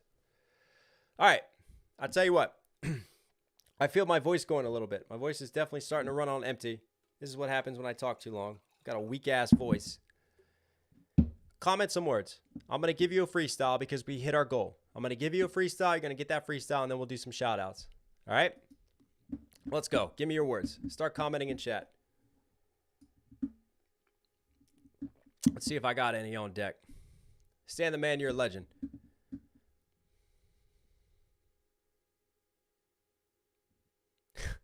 Cobain reacts. You went so in on your breakdown, I thought this part was pre-recorded. Oh, that's incredible. Cassius drop. That's dope. If I do Cassius, it'll be tomorrow because I'm out, man. This live stream's always super draining me. It's been a long week and family time is so important for me. Like, I'm going to be rocking with my kids the rest of the weekend. It's vital, man. Like, because of all the plates that I spin and how hard that I work, like, something's got to give. So for me, I'm not giving up family time. So like I have like no social life at this point. That's what actually gets given up, ironically. I spend a lot of time with my kids, with my wife, and rocking that way. But like social life, yeah, not as much. But it's all good. Oh, words are coming in. Totally forgot what I'm doing. All right, let's ride. Yeah. Yo, I have not freestyled in way too long again. I gotta get back on it. Yeah. Come and check the time. Watch me as I climb. Flying higher on these end rhymes. Y'all don't even notice what I do. I'm back up on this flow. Got the ocean in the motion and I keep on going, dog. I'm a cannibal like Hannibal that puts the lotion in the basket. What you want, I'm for like fantastic. Motherfucker, give me high five, bring the wave, back it up, I'm here to stay. Y'all don't understand, I do this every single day. Making y'all smile while I drop it off the top of the dome. It's freestyle, everything that I do as I write through the rain and the sleet and the fog. Bring the light through the storm as I shine, motherfucker. Got that bark like a dog, you don't want it. Spin it backwards, I'm a god. What you want, I take it higher. Climb and make a wish, close a fist, motherfucker. Got a list of all these fake rappers. I ain't talking about the candy, talking about something different. I am outstanding, I am from a different planet. When I landed, motherfucker, I have planted my flag in it. Y'all don't understand, just sit back and go drag with it, dog. Imagine what I drag in. Every single thing I do is radioactive. I am fantastic, I don't mean to be so drastic. I got that shit, I keep climbing. All these rappers kinda plastic. Yeah. Uh-oh, SpaghettiOs, what you want? I got so many flows, dog, I got skills. You will never ever top hill. I'm a mountain at my peak. I just keep on climbing like a fountain, dog. I reach with the flows. Here I go, one more time, put it in the blender. Make you remember, about to make them fall like it's November. I am so cold, like you shivering in the middle of the winter. Motherfucker, you were naked, it's December. You could never keep up every single thing that I do. I'm like a virgin, cause I never gave a fuck. Yeah, coming right up in my lane. Y'all are just so lame. I am so insane, I'm on the track like a freight train. Every single thing I do it, motherfucker, get you high like a Rasta. About to cook you like some pasta. Yeah, I got the sauce, I got the fire like I'm a boss. Never put me in a box, no 9 to 5, this is Knox. Knock, knock at the door, what you got? Take a shot, I am ill with it. Motherfucker, keep spilling, I got that venom, got that flow, got that shit they will remember. Yeah, putting pieces in my mind like a jigsaw, up and down like a seesaw. See why I came, why I saw you see me in this motherfucker by. I am gone. Pennywise, look into these eyes. Got the lights, don't follow them. What you want? I'm swelling like a balloon. I'm the biggest in the room. I'm an elephant. Spit it. Flow like a monsoon. What you want, motherfucker? Bring the doom. Shout to MF. I'm that motherfucker. What you got? I am back. Shout to NF. I'm that motherfucker. I am back. My bad. I did not mean to curse, but it's fine. Get the hearse. Take my life. Put it in reverse. Like the family curse. Y'all saw that breakdown when I took it down. And I take it right back to the stop. Never stop. Motherfucker. Stop signs. I am so hot. Yeah. Bam! There we go.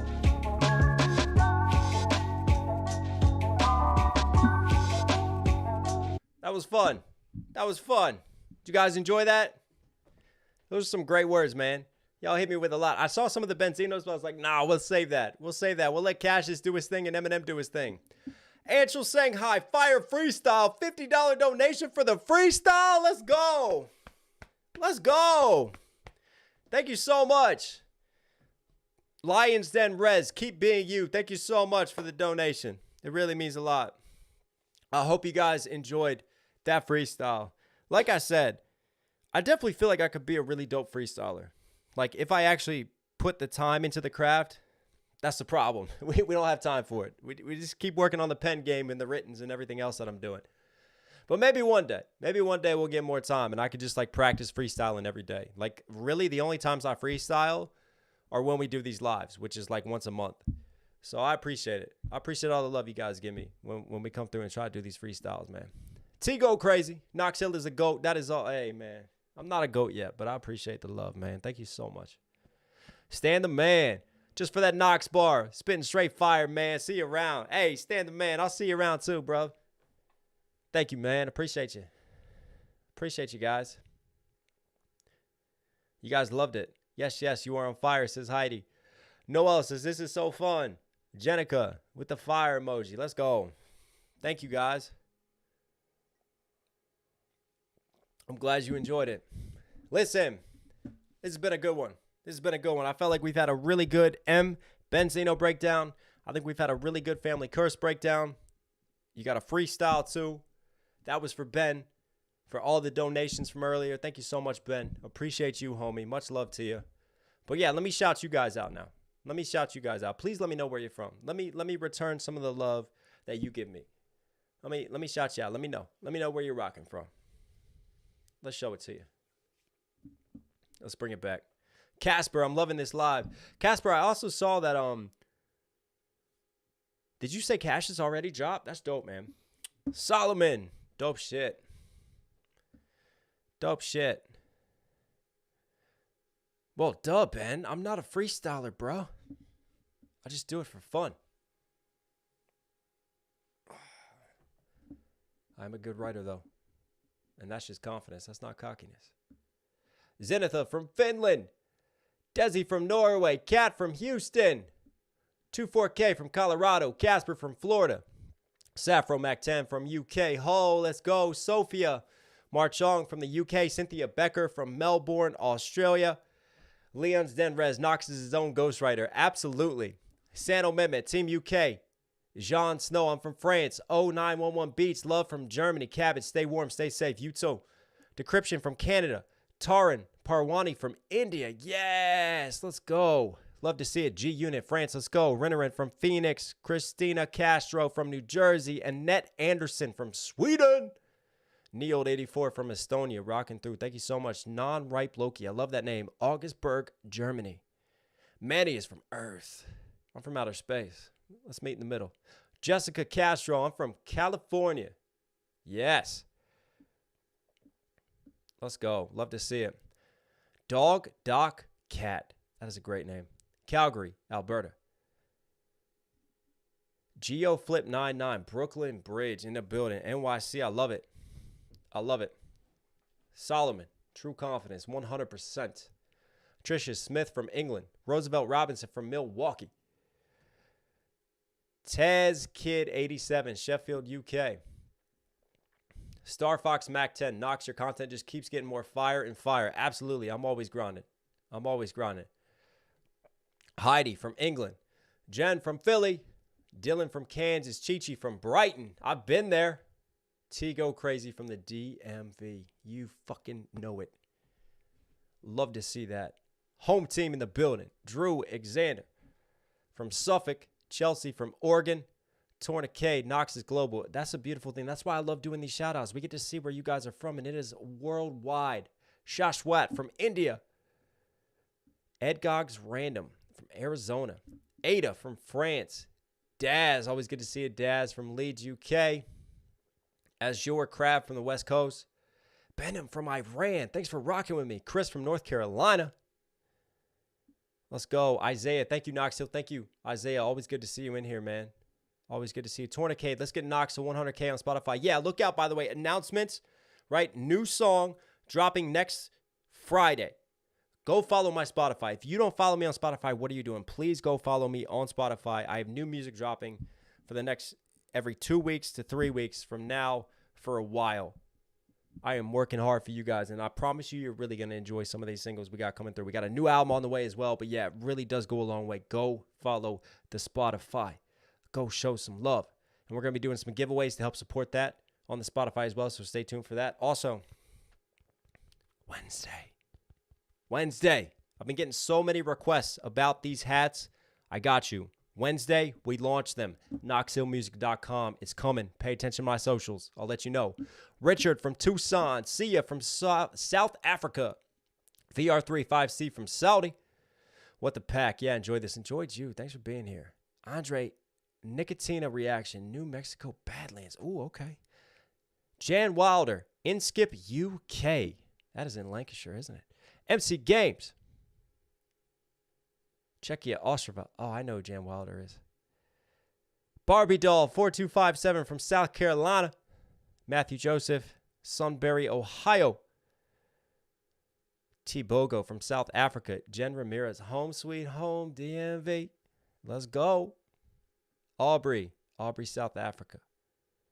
Fire hats. Oh, you guys are excited about the hats. That's what I like to see. MC Games from Czechia. Yes. Wednesday is payday. No cap. That's a bar, Cynthia. Wayne from Calgary, Alberta. Sophia just followed on Spotify. Yes.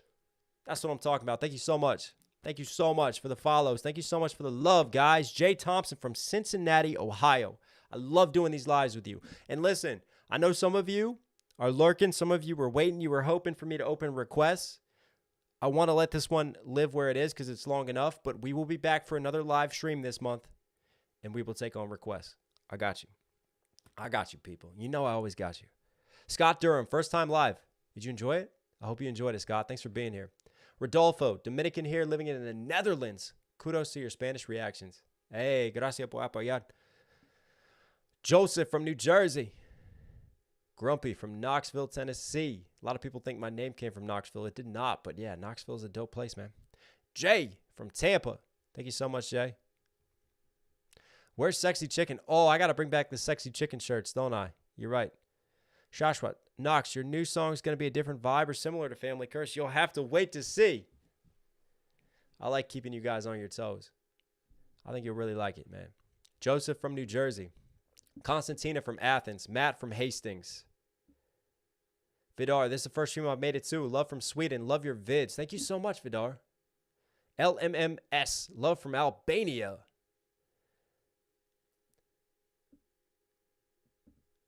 Let's go. Aiden London, bro. Love you, man. AR Actives, Aiden. Thank you so much, Aiden. We love our breakdowns here in France. Skulls 18. Yes. I do too. Patamation. What's up, Knox? Philly. Philly in the building? Yes. I talked about Philly earlier with Cassidy, and also it's where I filmed my first music video, The Departed, man. Where I played my first show, too. I got a lot of time for Philly. Got a lot of time for Philly. Jen, more wit. Oh, wit is dope, isn't it? Keep smashing it, bro, says Matt Thornton. Thank you. Thank you. Cabby, what would a song about Sexy Chicken be like? Oh, I don't know. Tell you what, maybe after we drop the album later this year, we'll do a Sexy Chicken song.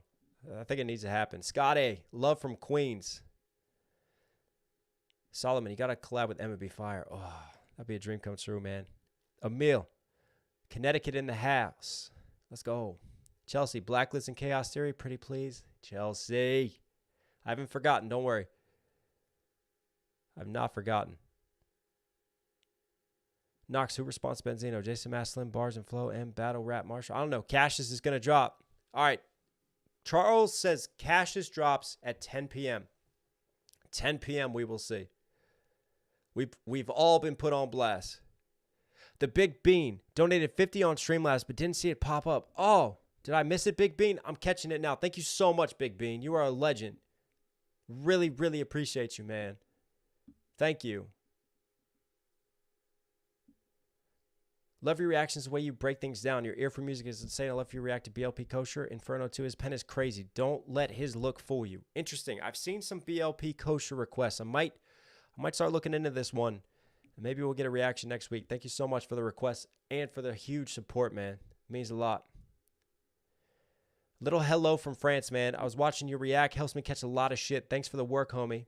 Did you already react to Cassius's dish? No, I have not. Not yet. Aaron B. Upchurch's best era was roasting Nicole Arbor. Benzino's disses aren't terrible. Before this, he was still talking crap about M for years. He's wanted this beef to continue even though he lost, says Fight Sport Talk. Absolutely. It is his one claim to fame, his one clout train to grab onto and to hold onto, and he will not let go.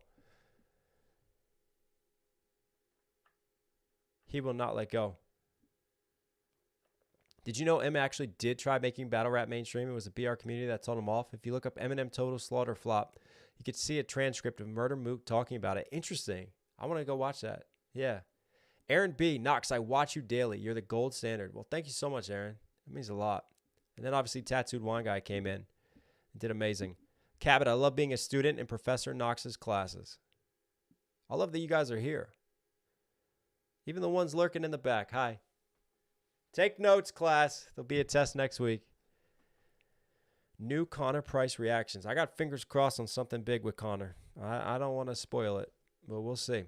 Hopefully things line up right.